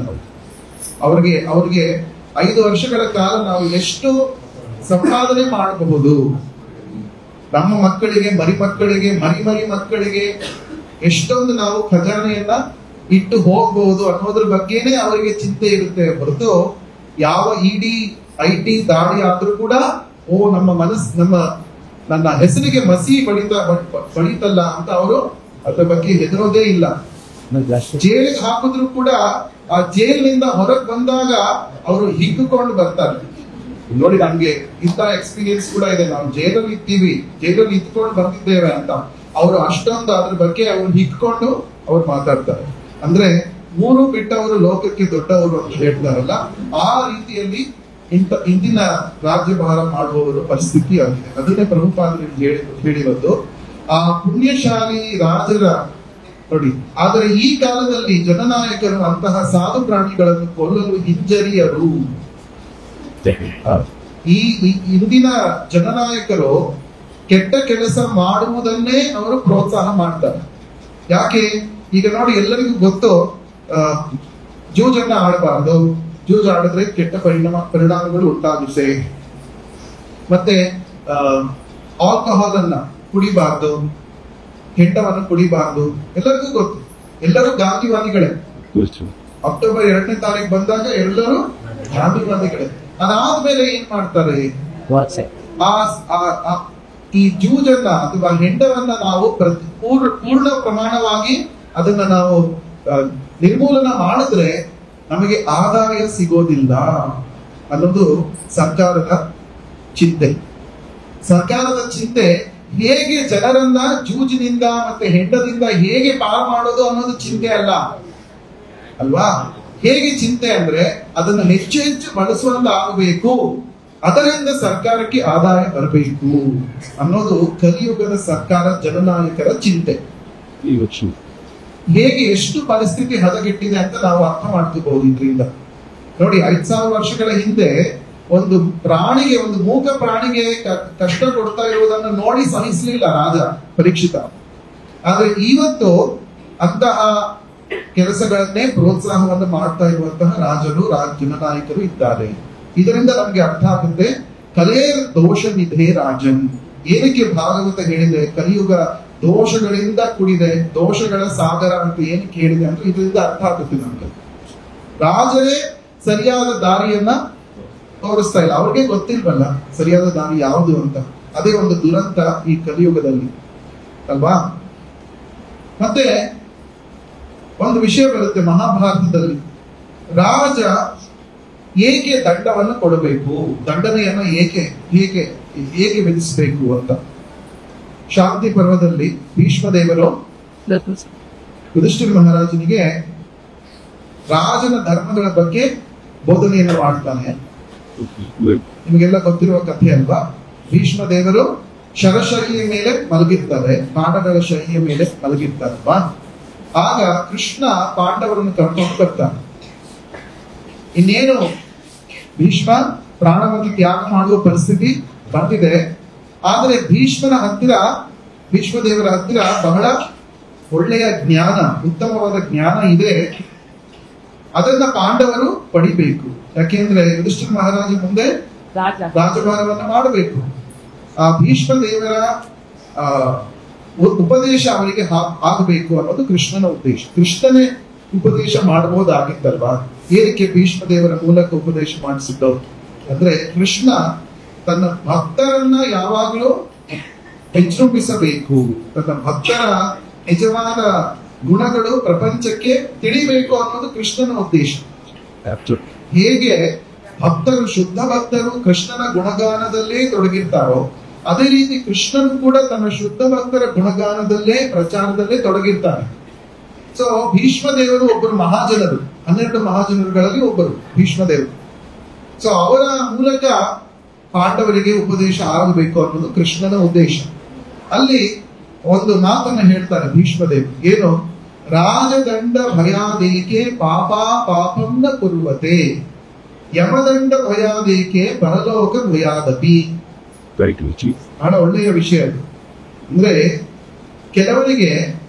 ಕೆಲವರಿಗಲ್ಲ, ಬಹುತೇಕರಿಗೆ ಭಯದಿಂದ ಮಾತ್ರ ಒಳ್ಳೆಯ ಮಾರ್ಗಕ್ಕೆ ತರಲು ಸಾಧ್ಯ. ಯಾವುದೇ ಭಯ ಇಲ್ಲದೆ ಇದ್ರೆ ಏನಾಗುತ್ತೆ? ತಮಗೆ ಬಂದಿದ್ದನ್ನ ಅವರು ಮಾಡ್ತಾರೆ ಅಲ್ವಾ? ಸೊ ಇಲ್ಲಿ ಏನ್ ಹೇಳ್ತಾ ಇದ್ದಾನೆ ಭೀಷ್ಮದೇವರು? ರಾಜದಂಡ ಭಯ ಇರಬೇಕು. ಯಾರಿಗಿರಬೇಕು? ಪಾಪಿಗಳಿಗೆ ಇರಬೇಕು, ಸಜ್ಜನರಿಗಲ್ಲ. ಸಜ್ಜನರು ಅವರು ಭಯಕ್ಕೋಸ್ಕರ ಅವರು ತಮ್ಮ ದುಶ್ಚಟಗಳಲ್ಲಿ, ಕೆಟ್ಟ ಕಾರ್ಯಗಳಲ್ಲಿ ತೊಡಗೋದಿಲ್ಲ. ಅವರು ರಾಜ ನಮಗೆ ದಂಡನೆ ಕೊಡ್ತಾರಪ್ಪ. ಅದಕ್ಕೋಸ್ಕರ ನಾವು ಕೆಟ್ಟ ಕಾರ್ಯಗಳು ಮಾಡಬಾರದು ಅನ್ನೋದಲ್ಲ ಅವರ ಚಿಂತೆ. ಭಗವಂತನನ್ನು ನಾನು ಸುಪ್ರೀತನಾಗಿಸ್ಬೇಕು, ಭಗವಂತ ಹೀಗೆ ನಡ್ಕೋಬೇಕು, ಹೀಗೆ ನಡ್ಕೋಬಾರ್ದು ಅನ್ನೋದನ್ನ ಭಗವಂತ ಹೇಳಿದ್ದಾನೆ ಭಗವದ್ಗೀತೆಯಲ್ಲಿ. ಅದರ ಪ್ರಕಾರ ನಾನು ನಡೆಸ್ಕೋಬೇಕು ಅನ್ನೋದು ಸಜ್ಜನರ ಸಾಧುಗಳ ಚಿಂತೆ ಆಗಿರುತ್ತೆ. ಆದ್ರೆ ಪಾಪಿಗಳು ಆ ರೀತಿ ಯೋಚನೆ ಮಾಡೋದಿಲ್ಲ ಅಲ್ವಾ. ಪಾಪಿಗಳು ಭಗವದ್ಗೀತೆಯನ್ನು ಕೇಳಿದ್ರು ಕೂಡ ಅವರಿಗೆ ಬಹಳ ಗೊಂದಲ ಆಗ್ಬಿಟ್ಟಿರುತ್ತೆ. ಹೇಗೆ ಅಂದ್ರೆ ನೋಡಿ, ಕೃಷ್ಣ ಅರ್ಜುನನಿಗೆ ಭಗವದ್ಗೀತೆಯನ್ನು ಉಪದೇಶ ಮಾಡಿದಾಗ ಅರ್ಜುನ ಕೇಳ್ತಾ ಇರ್ತಾನೆ, ಅವನಲ್ಲಿ ಮನಸ್ಸು ಪರಿವರ್ತನೆ ಆಗುತ್ತೆ. ಆದ್ರೆ ಸಂಜಯನ ಮೂಲಕ ಧೃತರಾಷ್ಟ್ರನು ಕೂಡ ಕೇಳ್ತಾ ಇರ್ತಾನೆ ಅದೇ ಭಗವದ್ಗೀತೆಯನ್ನ. ಆದ್ರೆ ಧೃತರಾಷ್ಟ್ರ ಅದರಿಂದ ಪರಿವರ್ತನೆಗೆ ಒಳಗಾಗೋದಿಲ್ಲ. ಯಾಕೆ? ಕೆಲವರು ತಮ್ಮ ಜೀವನದ ಧ್ಯೇಯವೇ ಪಾಪವನ್ನು ಮಾಡಬೇಕು ಅನ್ನೋದನ್ನ ಅವರು 100% ಆಗಿ ಖಚಿತ ಮಾಡ್ಕೊಂಡ್ಬಿಟ್ಟಿರ್ತಾರೆ. ಅಂದ್ರೆ ಹೇಳ್ತಾರಲ್ಲ, ಯಾರಾದ್ರೂ ನಿಜವಾಗ್ಲೂ ಅವ್ರು ಮಲ್ಕೊಂಡಿದ್ರೆ ಅವರನ್ನ ಎಬ್ಬಿಸೋದು ಸುಲಭ. ನಿಜವಾಗ್ಲೂ ಅವ್ರು ಮಲ್ಕೊಂಡಿದ್ರೆ ನೀವು ಹೋಗಿ ಸ್ವಲ್ಪ ಜೋರಾಗಿ ಮಾತಾಡಿದ್ರೆ ಅಥವಾ ಕದಲಿಸಿದ್ರೆ ಅವ್ರು ಎದ್ದೋಳ್ಬಿಡ್ತಾರೆ. ಆದ್ರೆ ನಟನೆ ಮಾಡ್ತಾ ಇರ್ತಾರಲ್ಲ, ಅವರನ್ನ ಎಬ್ಬಿಸೋದು ಬಹಳ ಕಷ್ಟ. ಅಂದ್ರೆ ಅವರು ಮಲ್ಕೊಂಡಿರೋಲ್ಲ, ಆದ್ರೆ ಮಲ್ಕೊಂಡಿರುವ ಅವರ ಹಾಗೆ ನಟನೆ ಮಾಡ್ತಾ ಇರ್ತಾರಲ್ಲ, ಅವರನ್ನ ಎಬ್ಬಿಸೋದು ಬಹಳ ಕಷ್ಟ. ಅಂತ ಅವರು ಧೃತರಾಷ್ಟ್ರ. ಅಂದ್ರೆ ನಾನು ಏನ್ ಮಾಡ್ಬೇಕು ನನ್ನ ಜೀವನದಲ್ಲಿ ಅಂತ ನಾನೇ ಡಿಸೈಡ್ ಮಾಡ್ಕೊಂಡ್ಬಿಟ್ಟಿದ್ದೀನಿ. ಆದ್ರೆ ಸಂಡೇ ಭಾಗವತ ಕ್ಲಾಸ್ಗೂ ಬರ್ಬೇಕು, ಎಲ್ಲ ಅಂದ್ರೆ ಕಷ್ಟ ಆಗುತ್ತೆ. ಭಾಗವತ ಕ್ಲಾಸ್ ಕೂಡ ನಾನು ಅಟೆಂಡ್ ಮಾಡ್ಬೇಕು. ಆದ್ರೆ ನಾನು ಏನ್ ಮಾಡ್ಬೇಕು ಜೀವನದಲ್ಲಿ, ಮಂಡೇ ಟು ಸ್ಯಾಟರ್ಡೆ ಏನ್ ಮಾಡ್ಬೇಕು ಅಂತ ನನ್ನ ಪ್ಲಾನೇ ಇರ್ಬೇಕು. ಸಂಡೇ ಮಾತ್ರ ಭಾಗವತ ಕೂಡ ಕೇಳೋಣ ಅಂತ ಕೆಲವರು ಅನ್ಕೊಂಡಿರಬಹುದೇನೋ ಅಂತ ನಾನು ಹೇಳ್ತಾ ಇದ್ದೀನಿ, ಎಲ್ಲರ ಬಗ್ಗೆ ಹೇಳ್ತಾ ಇದ್ದೀನಿ. ಸೊ ಅದು ಅಂತವರು ಭಾಗವತ ಕೇಳಿದ್ರು ಕೂಡ ಪ್ರಯೋಜನ ಇರೋದಿಲ್ಲ. ಹೌದಾ? ನಾವು ಭಾಗವತನ ಏನಕ್ಕೆ ಕೇಳಬೇಕು ಅಂದ್ರೆ, ನನ್ನ ಜೀವನ ಉದ್ಧಾರ ಆಗಬೇಕು, ನಾನು ಭಗವಂತನಿಗೆ ಸನಿಹನಾಗಬೇಕು, ಹತ್ತಿರಕ್ಕೆ ಬರಬೇಕು, ನಾನು ಮಾಡ್ತಾ ಇರುವ ಕೆಟ್ಟದ್ದನ್ನು ಏನು ಅನ್ನೋದು ನಾನು ತಿಳ್ಕೋಬೇಕು. ನಮಗೆ ಗೊತ್ತಿಲ್ಲದೆ ಇರುವ ಹಾಗೆ ನಾವು ಅನೇಕ ಕೆಟ್ಟ ಕೆಲಸಗಳನ್ನ, ಕೆಟ್ಟ ಯೋಚನೆಗಳನ್ನ ಮಾಡ್ತಾ ಇರ್ತೀವಲ್ವಾ, ಅದರಿಂದ ನಾನು ಪಾರಾಗ್ಬೇಕು. ಯಾರಾದ್ರೂ ಬೇರೆಯವರು ಭಗವಂತ ಹೇಳದೇ ಇದ್ರೆ, ಶಾಸ್ತ್ರಗಳಲ್ಲಿ ಹೇಳಿರುವ ವಿಚಾರವನ್ನು ನಾವು ತಿಳ್ಕೊಳ್ದೇ ಇದ್ರೆ, ನಾವು ಎಲ್ಲಿ ಎಡುತ್ತಾ ಇದ್ದೀವಿ ಅಂತ ನಮ್ಗೆ ಹೇಗೆ ಗೊತ್ತಾಗುತ್ತೆ? ಗೊತ್ತಾಗೋದೇ ಇಲ್ವಲ್ಲ. ಅದಕ್ಕೆ ಗುರು, ಸಾಧು, ಶಾಸ್ತ್ರ ಅಂತ ಈ ಮೂರು ಅಥಾರಿಟಿ, ಈ ಅಧಿಕೃತ ಈ ಮೂರು ಅಥಾರಿಟಿಗಳ ಬಗ್ಗೆ ನಾವು ಯಾವಾಗ್ಲೂ ಅವ್ರು ಏನು ಹೇಳ್ತಾ ಇದ್ದಾರೆ ಈ ವಿಚಾರದ ಬಗ್ಗೆ ಅನ್ನೋದನ್ನ ನಾವು ತಿಳ್ಕೊಂಡು ಅದನ್ನ ನಾವು ಪಾಲನೆಗೆ ತರಬೇಕು. ಇಲ್ಲ, ನಾನು ಆಲ್ರೆಡಿ ಡಿಸೈಡ್ ಮಾಡ್ಕೊಂಡ್ಬಿಟ್ಟಿದ್ದೀನಿ, ಮಂಡೇ ಟು ಫ್ರೈಡೆ ಸ್ಯಾಟರ್ಡೆ ಏನ್ ಮಾಡಬೇಕು ನಮ್ಮ ಜೀವನದಲ್ಲಿ ಅನ್ನೋದು ನಾನು ಆಲ್ರೆಡಿ ಡಿಸೈಡ್ ಮಾಡ್ಕೊಂಡ್ಬಿಟ್ಟಿದ್ದೀನಿ. ಆದ್ರೆ ಭಾಗವತ ಕೂಡ ಕೇಳೋಣ ಅಂದ್ರೆ ಅದು ಪ್ರಯೋಜನ ಬರಲ್ಲ. ಭಾಗವತದಲ್ಲಿ ಹೇಳಿರುವ ವಿಚಾರವನ್ನ ನನ್ನ ಜೀವನಕ್ಕೆ ನಾನು ಅಳವಡಿಸ್ಕೋಬೇಕು ಅನ್ನೋ ಉದ್ದೇಶದಿಂದ ಭಾಗವತ ಕ್ಲಾಸ್ ನಲ್ಲಿ ನಾವು ಕೂತ್ಕೊಂಡ್ರೆ ಆಗ ನಮ್ಗೆ ಪ್ರಯೋಜನ ಉಂಟಾಗುತ್ತೆ. ಇಲ್ಲಾಂದ್ರೆ ಧೃತರಾಷ್ಟ್ರ ಭಗವದ್ಗೀತೆ ಕೇಳುವ ಹಾಗೆ ಆಗೋಗುತ್ತೆ ಅಲ್ವಾ. ಸೊ ರಾಜದಂಡ ಭಯಾದೇಕೆ ಪಾಪಂನ ಕೊಡುವುದೇ. ಪಾಪಿಗಳು ರಾಜನ ದಂಡನೆಯ ಭಯದಿಂದ ಅವರು ಪಾಪವನ್ನ ಮಾಡುವುದನ್ನ ಬಿಡ್ತಾರೆ. ಅಂತ ರಾಜನೇ ಪಾಪ ಕಾರ್ಯದಲ್ಲಿ ತೊಡಗಿಕೊಂಡಿದ್ರೆ ಅಂತ ಪಾಪಿಗಳಿಗೆ ಇನ್ನೂ ಮುತುವರ್ಜಿ ಕೊಟ್ಟಂಗ ಆಗುತ್ತಲ್ವಾ. ಸೊ ಅದು ಕಲಿಯುಗದ ಪರಿಸ್ಥಿತಿ. ಮತ್ತೊಂದೇನು ಅಂದ್ರೆ, ಯಮದಂಡ ಭಯಾದೇಕೆ ಪರಲೋಕ ಭಯಾದಪಿ. ಮತ್ತೆ ರಾಜನ ದಂಡನೆ ಕೆಲವೊಮ್ಮೆ ರಾಜನ ದಂಡನೆಯಿಂದ ತಪ್ಪಿಸ್ಕೋಬಹುದು ಅಲ್ವಾ. ಎಷ್ಟೋ ಜನ ಮಾಡ್ತಾರಲ್ಲ, ಅಧಿಕಾರಿಗಳಿಗೆ ದುಡ್ಡನ್ನು ಕೊಟ್ಟು ತಮ್ಮ ಪದದಲ್ಲಿ ಬರುವ ಹಾಗೆ ತೀರ್ಪನ್ನ ಮಾಡ್ಕೊಂಡ್ಬಿಡುತ್ತಾರೆ ಕೆಲವು ಬಹಳ ದೊಡ್ಡ ಮನುಷ್ಯರು ಅಲ್ವಾ. ಆದ್ರೆ ಯಮದಂಡನೆಯಿಂದ ಪಾರಾಗಕ್ಕೆ ಸಾಧ್ಯ ಅಂತವರು. ರಾಜನ ದಂಡನೆಯಿಂದ ಅವರು ಪಾರಾಗಬಹುದು, ತಮ್ಮ ವರ್ಚಸ್ಸಿನಿಂದ, ತಮ್ಮ ದುಡ್ಡಿನಿಂದ ಅವರು ಪಾರಾಗಬಹುದೇನೋ. ಆದ್ರೆ ಯಮನ ದಂಡನೆ ಒಂದು ಇರುತ್ತೆ, ಅದಕ್ಕಾದರೂ ಹೆದರಬೇಕು ಅನ್ನೋದು ಭೀಷ್ಮ ಪಿತಾಮಹನ ಮಾತು. ಸೊ ಅದಕ್ಕೋಸ್ಕರ ಒಬ್ಬ ರಾಜ ಹೇಗೆ ಆಡಳಿತ ಮಾಡಬೇಕು ಅಂದ್ರೆ, ತನ್ನ ರಾಜ್ಯಭಾರದಿಂದ ಪಾಪಿಗಳಿಗೆ ಭಯ ಆಗಬೇಕು, ಓ ಇಂತಹ ಇವನ ರಾಜ್ಯದಲ್ಲಿ ನಾನು ಪಾಪ ಕಾರ್ಯ ಮಾಡಿದ್ರೆ ನನಗೆ ಉಳಿಗಾಲ ಇಲ್ಲಪ್ಪ ಅಂತ ಅನ್ಸ್ಬೇಕು ಅವನಿಗೆ. ಆ ರೀತಿ ದಂಡನೆಯನ್ನು ಕೊಡಬೇಕಂತೆ ರಾಜ. ಆದ್ರೆ ಇಂದಿನ ರಾಜರು ಆ ರೀತಿ ಮಾಡ್ತಾರ? ಇಂದಿನ ಜನನಾಯಕರು, ಇಂದಿನ ಕಾನೂನು ಹೇಗಿರುತ್ತೆ? ಅವ್ನು ಕೆಟ್ಟ ಕೆಲಸ ಮಾಡಿದ್ರು ಕೂಡ ಅವನಿಗೆ ದಂಡನೆಯನ್ನು ಕೊಡೋದೇ ಇಲ್ಲ. ಸೊ ಇದು ಇಂದಿನ ಕಲಿಯುಗದ ಪರಿಸ್ಥಿತಿ. ಆದ್ರೆ ಪರೀಕ್ಷಿತ್ ಮಹಾರಾಜ ಆ ರೀತಿ ಇರಲಿಲ್ಲ. ಅಂದ್ರೆ ನೋಡಿ, ಪರೀಕ್ಷಿತ್ ಮಹಾರಾಜ ಒಬ್ಬ ಶುದ್ಧ ವೈಷ್ಣವ ಭಕ್ತರಾಗಿದ್ರು. ಆದ್ರೆ ಪಾಪಿಗಳಿಗೆ ಅವರು ಯಾವಾಗ್ಲೂ ಪ್ರೋತ್ಸಾಹವನ್ನ ಕೊಡ್ತಾ ಇರ್ಲಿಲ್ಲ. ಇದು ಬಹಳ ಮುಖ್ಯ. ನಾವು ನಮ್ಮ ಕಣ್ಣೆದುರಿಗೆ ಯಾವ್ದಾದ್ರು ತಪ್ಪು ಕೆಲಸ ನಡೀತಾ ಇದ್ರೆ ಅದನ್ನ ನೋಡಿ ನಾವು ಸುಮ್ಮನೆ ಇದ್ರೆ ಅದರ ಅರ್ಥ ಏನು ಅಂದ್ರೆ ನಾವು ಕೂಡ ಅದಕ್ಕೆ ಪ್ರೋತ್ಸಾಹವನ್ನು ಕೊಡ್ತಾ ಇದ್ದೇವೆ ಅಂತಾನೆ ಅರ್ಥ. ಮೌನಂ ಸಮ್ಮತಿ ಲಕ್ಷಣ. ಅದಕ್ಕೋಸ್ಕರ ನಾವ್ ಏನ್ ಮಾಡ್ಬೇಕು, ನಮ್ಮ ಕಣ್ಣೆದುರು ಯಾವ್ದಾದ್ರು ತಪ್ಪು ಕೆಲಸವನ್ನ ಯಾರಾದ್ರೂ ಮಾಡ್ತಾ ಇದ್ರೆ ಕನಿಷ್ಠ ಪಕ್ಷ ಅವರಿಗೆ ದಂಡನೆ ಕೊಡುವ ಅಧಿಕಾರ ನಮ್ಗೆ ಇಲ್ಲದೆ ಇರಬಹುದು. ಆದ್ರೆ ಅವರಿಗೆ ಇದು ಮಾಡ್ತಾ ಇರೋದು ತಪ್ಪು ಅನ್ನುವುದಾದ್ರೂ ನಾವು ಹೇಳ್ಬೇಕು ಅವ್ರಿಗೆ. ಸುಮ್ಮನೆ ಇರಬಾರ್ದು, ಓ ಈ ಜಾಗ ಖಾಲಿ ಮಾಡ್ಬಿಡಪ್ಪ ಇಂದ ಬೇಡ ಅಲ್ಲ. ನಮಗೆ ಗೊತ್ತಿರುವುದನ್ನ ಬೇರೆಯವರಿಗೆ ವಿವರಿಸಿ ಹೇಳಬೇಕು. ಪ್ರಭುಪಾದರು ಒಂದು ಕಡೆ ಹೇಳ್ತಾರೆ, ಹಿಂಸೆ ಅಂದ್ರೆ ಏನು, ಅಹಿಂಸೆ ಅಂದ್ರೆ ಏನು ಅಂತ. ನಮಗೆಲ್ಲ ಒಂದು ಅರ್ಥ ಏನು ಅಂದ್ರೆ, ಹಿಂಸೆ ಅಂದ್ರೆ ಒಬ್ಬರ ದೇಹಕ್ಕೆ ನಾವು ಕಷ್ಟವನ್ನು ಕೊಡಬಾರ್ದು, ಒಂದು ಪ್ರಾಣಿಗೆ ಹಿಂಸೆಯನ್ನ ಕೊಡಬಾರ್ದು, ಅದು ಹಿಂಸೆ ಅನ್ಕೊಂಡಿರ್ತೀವಿ ನಾವು ಅಲ್ವಾ. ಆದ್ರೆ ಪ್ರಭುಪಾದರು ಹೇಳ್ತಾರೆ ಇನ್ನೊಂದು ಅರ್ಥ ಇದೆ. ಹಿಂಸೆ ಅಂದ್ರೆ ಏನು ಅಂದ್ರೆ, ನಮಗೆ ತಿಳಿದಿರುವ ಒಳ್ಳೆಯ ವಿಚಾರವನ್ನ ಬೇರೆಯವರಿಗೆ ಕೊಡದೇ ಇದ್ರೆ, ಅದನ್ನ ಮುಟ್ಟಿಸದೇ ಇದ್ರೆ ಅದು ಕೂಡ ಹಿಂಸೆ. ಅದು ಹಿಂಸೆ ಅಂದ್ರೆ ನಾವು ಎಷ್ಟೊಂದು ಹಿಂಸೆ ಮಾಡ್ತಾ ಇದೀವಿ ಪ್ರತಿ ದಿವಸ. ಅಂದ್ರೆ ನಮ್ಮ ಮನೆಯಲ್ಲೇ ಇರ್ತಾರೆ ಎಷ್ಟೊಂದು ಜನ, ಅಥವಾ ನಮಗೆ ಗೊತ್ತಿರುವವರು ಸ್ನೇಹಿತರು ಇರ್ತಾರೆ, ಅವರು ಕೆಟ್ಟ ಕಾರ್ಯಗಳಲ್ಲಿ ತೊಡಗಿರ್ತಾರೆ. ಆದ್ರೆ ಯಾವುದೋ ಒಂದು ಮುಲಾಜಿಗೋಸ್ಕರ ನಾವು ಹೇಳೋದಿಲ್ಲ. ಓ ನೀನ್ ಮಾಡ್ತಾ ಇರೋದು ತಪ್ಪು ಅಂತ ಕೂಡ ನಾವು ಹೇಳಲ್ಲ. ನಾನು ಹೇಳಿದ್ರೆ ಅವನು ನನ್ನಿಂದ ದೂರ ಆಗ್ಬಿಡ್ತಾನಪ್ಪ, ಅವನಿಂದ ಆಗುವ ಸಹಾಯ ನನ್ಗೆ ಆಗೋಲ್ಲ ಅಲ್ವಾ ಅಂತ ನಾವು ಅನ್ಕೊಂಡಿರ್ತೀವಿ. ಅದು ಹಿಂಸೆ. ಅದು ಪ್ರಭುಪಾದರು ಹೇಳ್ತಾರೆ. ಅದಕ್ಕೋಸ್ಕರ ನಾವು ಅಹಿಂಸೆಯನ್ನ ಆಚರಿಸಬೇಕು.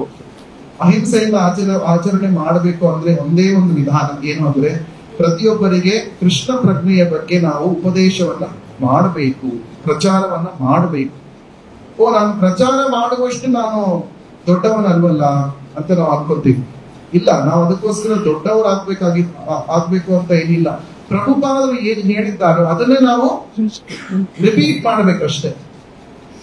ಚೈತನ್ಯ ಮಹಾಪ್ರಭುಗಳು ಹೇಳಿರುವುದು ಕೂಡ ಇದನ್ನೇ, ಯಾರ ದೇಕೋ ತಾರೇ ಕಹೋ ಕೃಷ್ಣ ಉಪದೇಶ್. ನೀವು ಯಾರನ್ನು ಕಂಡ್ರು ಕೂಡ, ಯಾರ ಹತ್ರ ಮಾತಾಡಿದ್ರು ಕೂಡ ಅವರ ಬಗ್ಗೆ, ಅವರ ಹತ್ರ ನೀವು ಏನ್ ಹೇಳಬೇಕು, ಕೃಷ್ಣನ ಉಪದೇಶವನ್ನ ಅವರಿಗೆ ಹೇಳಬೇಕು. ಭಗವದ್ಗೀತೆಯನ್ನ ಅವರಿಗೆ ಒಂದು ಶ್ಲೋಕವಾದ್ರೂ ಅಥವಾ ಕಾಲು ಭಾಗದ ಶ್ಲೋಕವಾದ್ರೂ ಅವ್ರಿಗೆ ಹೇಳಬೇಕು. ಆಗ ನೀವು ಅವರ ಜೊತೆ ಮಾತನಾಡಿದಕ್ಕೆ ಸಾರ್ಥಕ. ಇಲ್ಲ ಅಂದ್ರೆ ಏನೋ ಮಾತಾಡ್ತೀವಿ, ಚೆನ್ನಾಗಿದೆಯಾ, ನಾವು ಊಟ ಮಾಡಿದ್ವಿ ಅಷ್ಟೇ ನಾವು ಮಾತಾಡೋದು ಅಲ್ವಾ. ಯಾರಿಗಾದ್ರೂ ಫೋನ್ ಮಾಡಿದ್ರು ಕೂಡ ಅಷ್ಟೇ, ದೂರದಲ್ಲಿರುವಾಗ ಚೆನ್ನಾಗಿದೆಯಾ, ಊಟ ಮಾಡಿದ್ಯಾ, ಏನು ಅಡುಗೆ ಇವತ್ತು, ಏನು ಹುಳಿ ಮಾಡಿದ್ದೀರಾ ಮನೆಯಲ್ಲಿ, ಇದೇ ಪ್ರಶ್ನೆ. ಅದೆಲ್ಲ ಮಾತನಾಡುವ ಮಧ್ಯದಲ್ಲಿ ಕೃಷ್ಣ ಹೇಳಿರುವ ಒಂದು ಮಾತನ್ನು ಅಲ್ವಾ. ಕೃಷ್ಣ ಹೇಳ್ತಾನೆ, ಅನನ್ಯಾಶ್ಚಿಂತಯಂತೋ ಮಾಂ ಯೇ ಜನಾ ಪರ್ಯುಪಾಸತೆ ತೇಷಾಂ ನಿತ್ಯಾಭಿಯುಕ್ತಾನಾಂ ಯೋಗಕ್ಷೇಮಂ ವಹಾಮ್ಯಹಂ. 9ನೇ ಅಧ್ಯಾಯದ 22ನೇ ಶ್ಲೋಕ ಆಯ್ತು ಭಗವದ್ಗೀತೆ. ಏನಂದ್ರ ಅರ್ಥ, ಯಾರು ನನ್ನನ್ನ ಏಕಾಗ್ರತೆಯಿಂದ ನನ್ನನ್ನು ಉಪಾಸನೆ ಮಾಡ್ತಾರೋ ಅವರಿಗೆ ಇಲ್ಲದನ್ನು ನಾನು ಕೊಡ್ತೇನೆ, ಇರುವುದನ್ನು ನಾನು ಕಾಪಾಡ್ತೇನೆ. ಇಷ್ಟನ್ನು ನಾವು ಹೇಳ್ಬೋದಲ್ಲ. ಈ ತರ ಕೃಷ್ಣ ಹೇಳಿದಾನೆ ಭಗವದ್ಗೀತೆಯಲ್ಲಿ. ಇವತ್ತು ಓದದೆ ನಾನು ನಿಮ್ ಜೊತೆ ಹೇಳ್ಬೇಕು ಅಂತ ನನ್ಗೆ ಅನಿಸ್ತು ಅಂತ ನಾವು ಹೇಳ್ಬೋದು ಇನ್ನೊಬ್ಬರಿಗೆ. ಅಂದ್ರೆ ನಾವು ನಮಗೆ ತಿಳಿದಿರುವ ವಿಷಯವನ್ನ ಬೇರೆಯವರಿಗೆ ಹೇಳಲೇಬೇಕು. ಇದು ಚೈತನ್ಯ ಮಹಾಪ್ರಭುಗಳು ಮಾಡಿರುವ ಕಟ್ಟಣೆ.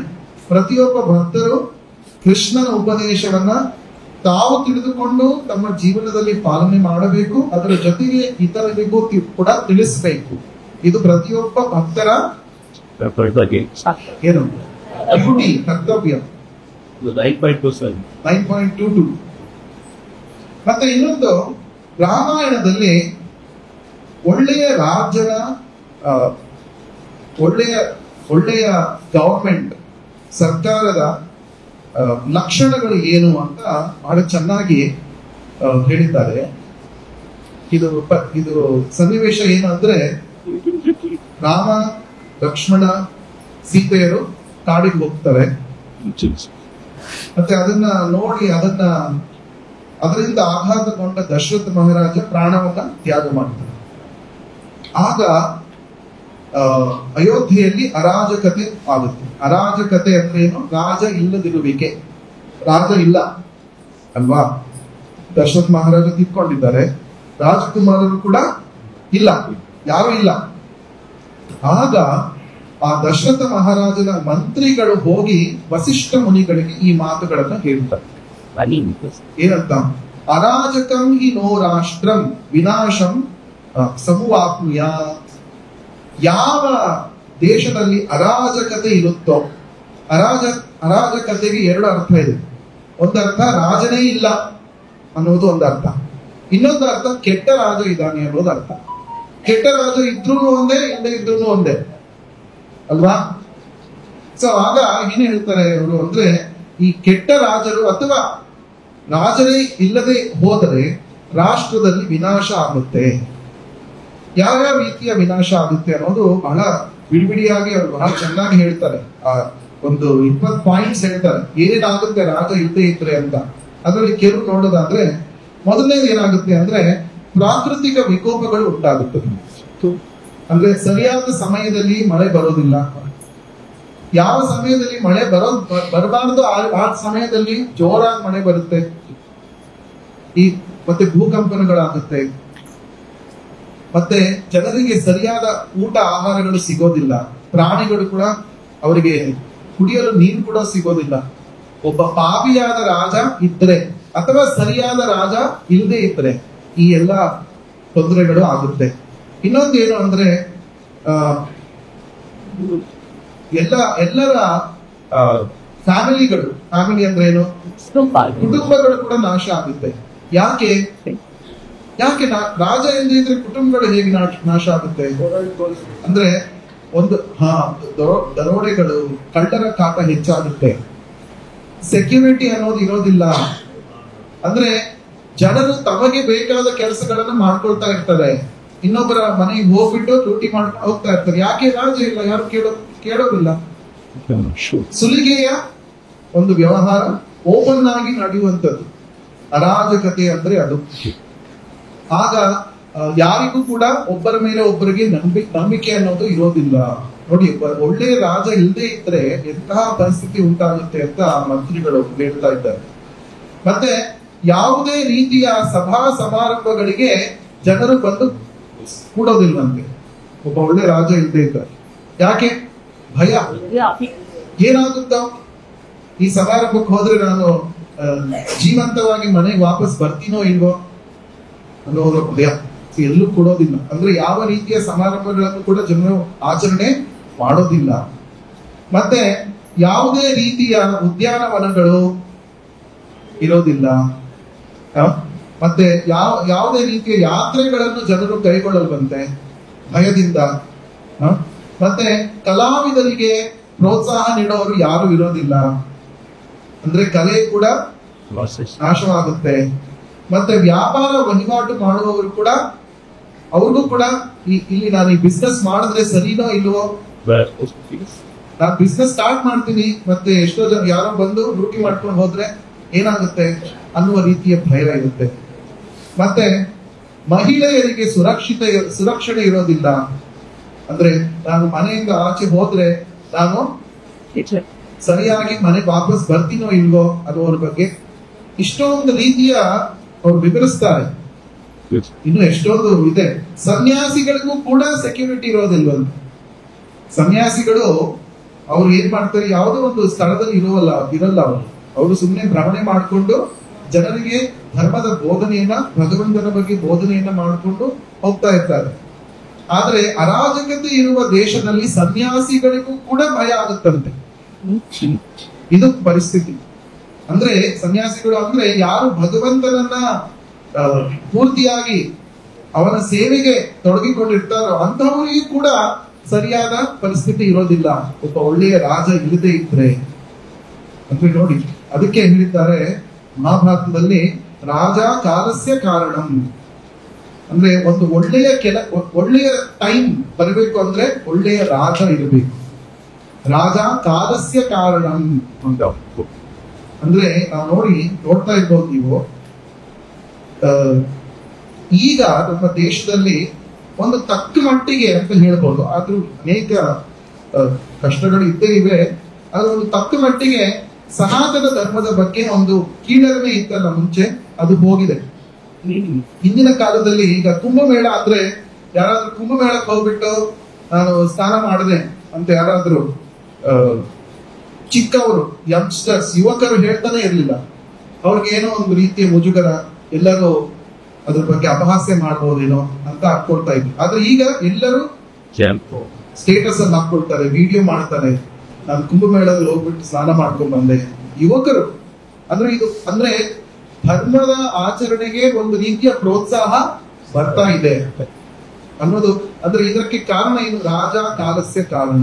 ಒಬ್ಬ ಒಳ್ಳೆಯ ರಾಜ, ಒಬ್ಬ ಒಳ್ಳೆಯ ಪ್ರಧಾನಮಂತ್ರಿ, ಅಂದ್ರೆ ದೈವಕ್ಕೆ ಕಟ್ಟು ಬಿಡುವ ಒಂದು ಪ್ರಧಾನಮಂತ್ರಿ ಇದ್ರೆ, ಧರ್ಮಜ್ಞ ಅನ್ನೋರು ಇದ್ರೆ, ಆ ರೀತಿಯ ಒಳ್ಳೆಯ ಧಾರ್ಮಿಕ ಕೆಲಸಗಳಿಗೆ ಪ್ರೋತ್ಸಾಹ ಬರುತ್ತೆ. ಅದು ಮಹಾಭಾರತದಲ್ಲಿ ಹೇಳಿರುವ, ರಾಮಾಯಣದಲ್ಲಿ ಹೇಳಿರುವ ವಿಚಾರ. ಪಂಚತಂತ್ರದಲ್ಲಿ ಮತ್ತೊಂದು ವಿಚಾರ ಹೇಳ್ತಾರೆ. 3 ರೀತಿಯ ತೊಂದರೆಗಳಾಗುತ್ತಂತೆ ಒಬ್ಬ ಕೆಟ್ಟ ರಾಜ್ಯ ಇದ್ರೆ. ಏನು? ದುರ್ಭಿಕ್ಷ, ಮರಣಂ, ಭಯಂ. ದುರ್ಭಿಕ್ಷ ಅಂದ್ರೆ ಏನು? ಮಳೆ ಸರಿಯಾದ ಕಾಲಗಳಲ್ಲಿ ಆಗಲ್ಲ, ಊಟ ಸಿಗೋದಿಲ್ಲ ಅವನಿಗೂ, ಅದು ದುರ್ಭಿಕ್ಷ. ಮರಣ ಅಂದ್ರೆ ಅಕಾಲ ಮರಣ. ಇದು ಬಹಳ ಮುಖ್ಯ. ನಮ್ಮ ಭಾಗವತದಲ್ಲಿ, ರಾಮಾಯಣದಲ್ಲಿ ಕೂಡ ತಿಳಿಸಿರುವ ವಿಷಯ ಏನಂದ್ರೆ, ಒಬ್ಬ ರಾಜ ಧರ್ಮದ ಪ್ರಕಾರ ನಡೆದುಕೊಳ್ಳದೆ ಇದ್ರೆ ಅವನ ಆಡಳಿತದಲ್ಲಿ, ರಾಜ್ಯದಲ್ಲಿ ಅಕಾಲ ಮೃತ್ಯುಗಳಾಗುತ್ತಂತೆ. ಅಂದ್ರೆ ತಂದೆ ತಾಯಿಗಳು ಬದುಕಿರುವ ಹಾಗಲೇ ಮಕ್ಕಳು ಸಾಯ್ತಾರೆ. ಇದು ಒಂದು ಲಕ್ಷಣ. ರಾಜ ಸರಿ ಇಲ್ಲ ಅಂತ, ಧರ್ಮ ಇಲ್ಲ ಆ ದೇಶದಲ್ಲಿ ಅಂತ ಆಗ್ತದೆ. ಸೊ ಇದು ರಾಮಾಯಣದಲ್ಲೂ ಕೂಡ ನಾವು ನೋಡ್ತೀವಿ ಪ್ರಸಂಗಗಳು. ಸೊ ಈ ರೀತಿ. ಮತ್ತೆ ಫಿಯರ್, ಭಯ, ಯಾವಾಗ್ಲೂ ಭಯದ ವಾತಾವರಣ ಇರುತ್ತೆ. ಅದಕ್ಕೋಸ್ಕರ ಈ ಪರೀಕ್ಷಿತ್ ಮಹಾರಾಜ ಬಹಳ ಅಲರ್ಟ್ ಆಗಿದ್ದ. ಅಲರ್ಟ್ ಅಂದ್ರೆ ಏನು? ಎಚ್ಚರವಾಗಿದ್ದ. ಯಾವ ರೀತಿಯ ಕೆಟ್ಟ ಕಾರ್ಯಗಳು, ಪಾಪ ಕೃತ್ಯಗಳು ನನ್ನ ರಾಜ್ಯಭಾರದಲ್ಲಿ ನಡೀಬಾರದು. ಇದರಿಂದ ನಮ್ಮ ತಾತಂದ್ರ ಪಾಂಡವರಿಗೆ ಕೆಟ್ಟ ಹೆಸರು ಬರುತ್ತೆ. ಪಾಂಡವರಿಗೆ ಕೆಟ್ಟ ಹೆಸರು ಬಂತು ಅಂದ್ರೆ ಕೃಷ್ಣನಿಗೆ ಕೆಟ್ಟ ಹೆಸರು ಬಂದ ಹಾಗೆ.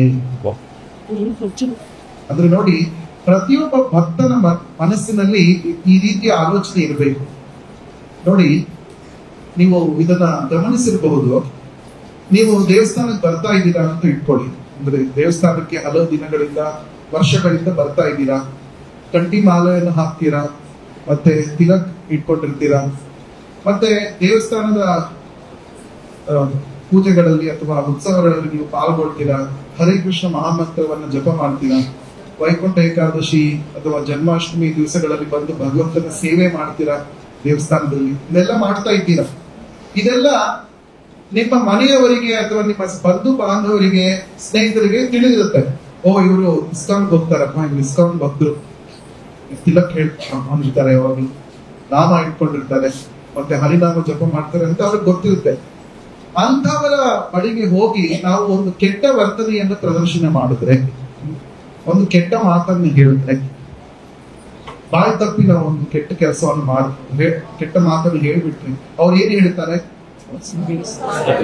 ಇಸ್ಕಾನ್ ಅವರು ಈ ರೀತಿ ಮಾಡ್ತಾ ಇದ್ದಾರಪ್ಪ, ಹೇಳೋದು ರಾಮನಾಮ, ಹಾಕೋದು ಪಂಗನಾಮ, ಈ ರೀತಿ ಮಾಡ್ತಾ ಇದ್ದಾರೆ.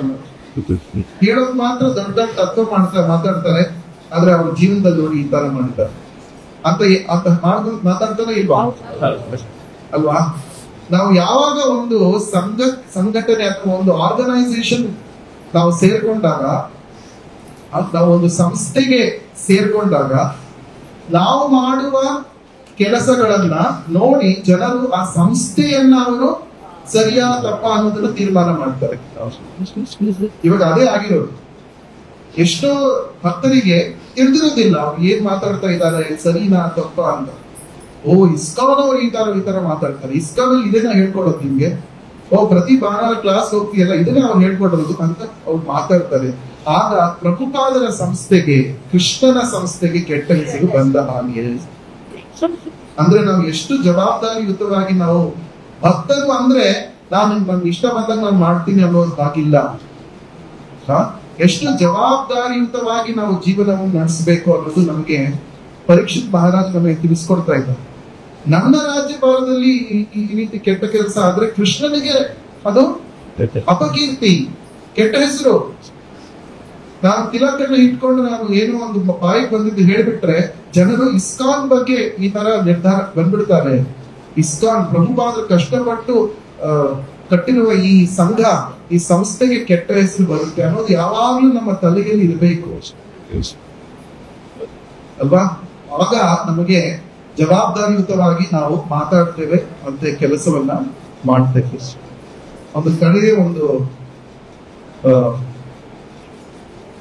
ಪಾಯಿಂಟ್ ಅನ್ನ ಹೇಳಿ ಮುಗಿಸೋಣ ಈ ಒಂದು ಕ್ಲಾಸ್ ನ. ದಾಸ ಮತ್ತೆ ಗುಲಾಮ ಈ ಎರಡಕ್ಕೂ ಏನು ವ್ಯತ್ಯಾಸ?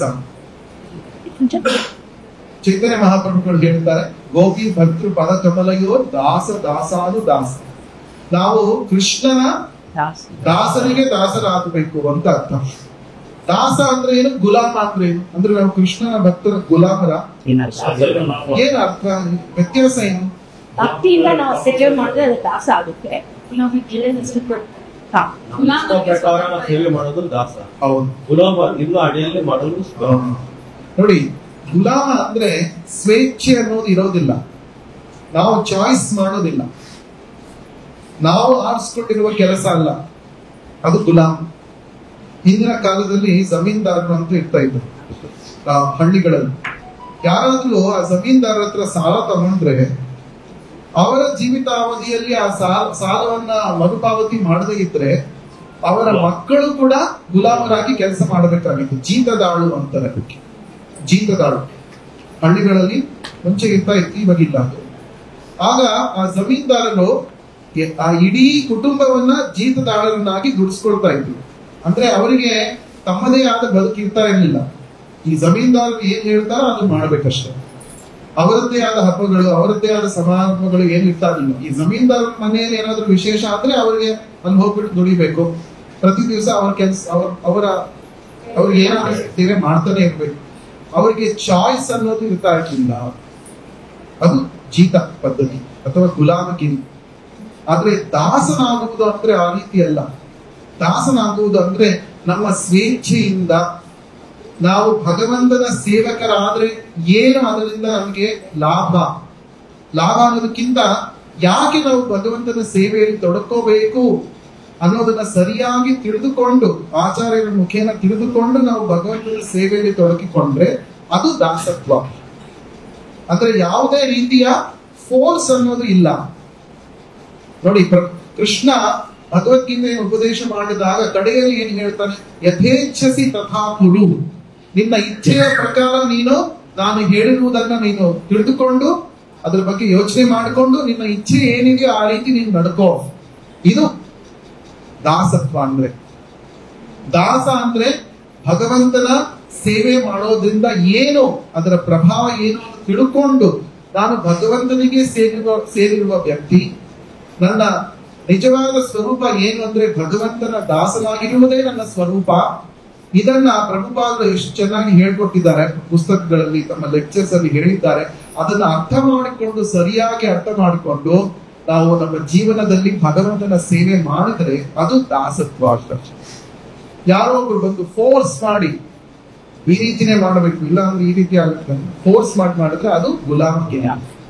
ಸೊ ನಾವು ಪದೇ ಕೇಳ್ತಾ ಇರ್ತೀವಲ್ಲ, ಇಂಗ್ಲಿಷ್ ಅಲ್ಲಿ ಹೇಳ್ತೀವಿ, we should become servant of the lord ಅಂತ ನಾವು ಕೇಳ್ತಾ ಇರ್ತೀವಿ. ನಮ್ದು ಇಸ್ಕಾನ್ ಭಕ್ತರು ಹೇಳ್ತಾ ಇರ್ತಾರೆ, ನಾವು ವಿ ಶುಡ್ ಬಿ ಸರ್ವಿಸ್ ಮಾಡಬೇಕು, ಸರ್ವೆಂಟ್ ಆಗ್ಬೇಕು, ಭಗವಂತನ ಸರ್ವೆಂಟ್ ಆಗ್ಬೇಕು ಅಂದ್ರೆ ನಮ್ಮ ಮನಸ್ಸಿಗೆ ಫಸ್ಟ್ ಏನ್ ಬರುತ್ತೆ, ಓ ನಾನು ಗುಲಾಮ ಆಗ್ಬೇಕಾ? ಅಲ್ಲ, ಗುಲಾಮ ಅಲ್ಲ, ಅಂದ್ರೆ ದಾಸ. ಗುಲಾಮಗಿರಿಗೂ ದಾಸತ್ವಕ್ಕೂ ಬಹಳ ವ್ಯತ್ಯಾಸ. ದಾಸನಾಗು ವಿಶೇಷನಾಗು ಅಂತ ದಾಸರು ಹೇಳ್ತಾರೆ. ಈ ದಾಸ ಭಗವಂತನ ಸೇವೆ ಮಾಡೋದು ಒಂದು ವಿಶೇಷವಾದದ್ದು. ಅದು ಎಲ್ಲರಿಗೂ ಸಿಗುವ ಭಾಗ್ಯ ಅಲ್ಲ. ಪ್ರಭುಪಾದರ ಕೃಪೆಯಿಂದ ನಮಗೆಲ್ಲ ಭಾಗ್ಯ ಸಿಕ್ಕಿದೆ. ಅವು ಎಷ್ಟು ಭಾಗ್ಯವಂತರಲ್ಲ. ಚೈತನ್ಯ ಮಹಾಪ್ರಭುಗಳು ಹೇಳೋದು ಇದನ್ನೇ. ಬ್ರಹ್ಮಾಂಡ ಭ್ರಮಿತೆ ಕೋನ ಭಾಗ್ಯವಾನ್ ಜೀವ ಗುರು ಕೃಷ್ಣ ಪ್ರಸಾದೆ ಪಾಯ್ ಭಕ್ತಿರತಾವಿ. ನಾವೆಲ್ಲ ಬ್ರಹ್ಮಾಂಡವನ್ನ ಸುತ್ತಾಕೊಳ್ತಾ ಇರ್ತೇವೆ. ಒಂದು ಜನ್ಮದಿಂದ ಇನ್ನೊಂದು ಜನ್ಮಕ್ಕೆ, ಒಂದು ಯೋನಿಯಿಂದ ಇನ್ನೊಂದು ಯೋನಿಗೆ, ಒಂದು ದೇಶದಿಂದ ಇನ್ನೊಂದು ದೇಶಕ್ಕೆ ನಾವು ಜನ್ಮಾಂತರಗಳಲ್ಲಿ ಸುತ್ತಾಕೊಳ್ತಾ ಇರ್ತೇವೆ. ಬ್ರಹ್ಮಾಂಡದ ಭ್ರಮಣವನ್ನು ಮಾಡ್ತಾ ಇರ್ತೇವೆ. ಅಂತಹ ಬ್ರಹ್ಮಾಂಡ ಭ್ರಮಣವನ್ನು ಮಾಡುವ ಜೀವಿಗಳಲ್ಲಿ ಯಾರು ನಿಜವಾದ ಭಾಗ್ಯಶಾಲಿಗಳು ಅಂದ್ರೆ, ಯಾರಿಗೆ ಗುರು ಮತ್ತು ಕೃಷ್ಣನ ಅನುಗ್ರಹ ಆಗುತ್ತೋ, ಅವರಿಂದ ಭಕ್ತಿರಥ ಬೀಜ ಸಿಗುತ್ತೋ, ನಮಗೆ ಭಕ್ತಿ ಅನ್ನುವ ಒಂದು ಮ್ಯಾಚ್ಲೆಸ್ ಗಿಫ್ಟ್, ಕಾಣಿಕೆ ನಮಗೆ ಸಿಗುತ್ತೋ, ಗುರುವಿನ ಕೃಪೆಯಿಂದ ಸಿಗುತ್ತೋ, ಆಗ ನಾವು ನಿಜವಾದ ಭಾಗ್ಯವಂತರು. ಸೊ ಹೀಗಾಗಿ ನಾವು ಭಗವಂತನ ಸೇವೆಯನ್ನ ಮಾಡಬೇಕು. ಪ್ರಭುಪಾದರು ನಮಗೆ ಮಾಡಿರುವ ಕೃಪೆಯಿಂದ ನಾವು ಮಾತ್ರ ಕೃಷ್ಣ ಪ್ರಜ್ಞೆಯನ್ನು ಜಪ ಮಾಡಿದ್ರೆ ಸಾಲದು, ನಾವು ಇತರರಿಗೂ ಕೂಡ ಅದರ ಬಗ್ಗೆ ಪ್ರಚಾರ ಮಾಡಬೇಕು, ಹೇಳಬೇಕು. ಆಗ ಮಾತ್ರ ನಮಗೆ ಭಗವಂತನ ಪೂರ್ಣ ಅನುಗ್ರಹ, ಪೂರ್ಣ ಕೃಪೆ ಸಿಗುವಂಥದ್ದು. ಸೊ ಇಲ್ಲಿಗೆ ಈ ಯಾರಿಗಾದ್ರೂ ಪ್ರಶ್ನೆ ಇದೆಯಾ?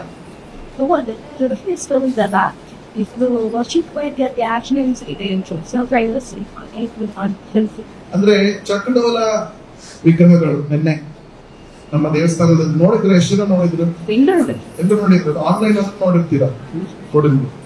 ಸೊ ಚೈತನ್ಯ ಮಹಾಪ್ರಭುಗಳ ವಿಗ್ರಹ ಮತ್ತೆ ಕೃಷ್ಣಚಂದ್ರ ಎರಡು ವಿಗ್ರಹಗಳು.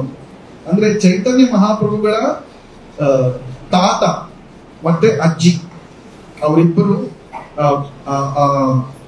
ವಿಗ್ರಹಗಳನ್ನ ಪೂಜೆ ಮಾಡ್ತಾರೆ.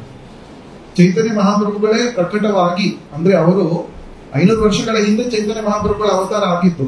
ಅದಕ್ಕೂ ಮುಂಚೆ ಒಬ್ಬ ಭಕ್ತನಿಗೆ ಅಂದ್ರೆ ಚೈತನ್ಯ ಮಹಾಪ್ರಭು ಪ್ರತ್ಯಕ್ಷರಾಗಿ ತಮ್ಮ ವಿಗ್ರಹವನ್ನೇ ಕೊಟ್ಟರು, ಸ್ವಯಂಭೂ ವಿಗ್ರಹ.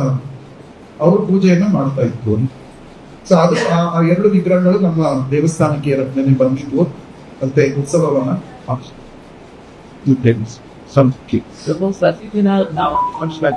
unfortunate because always the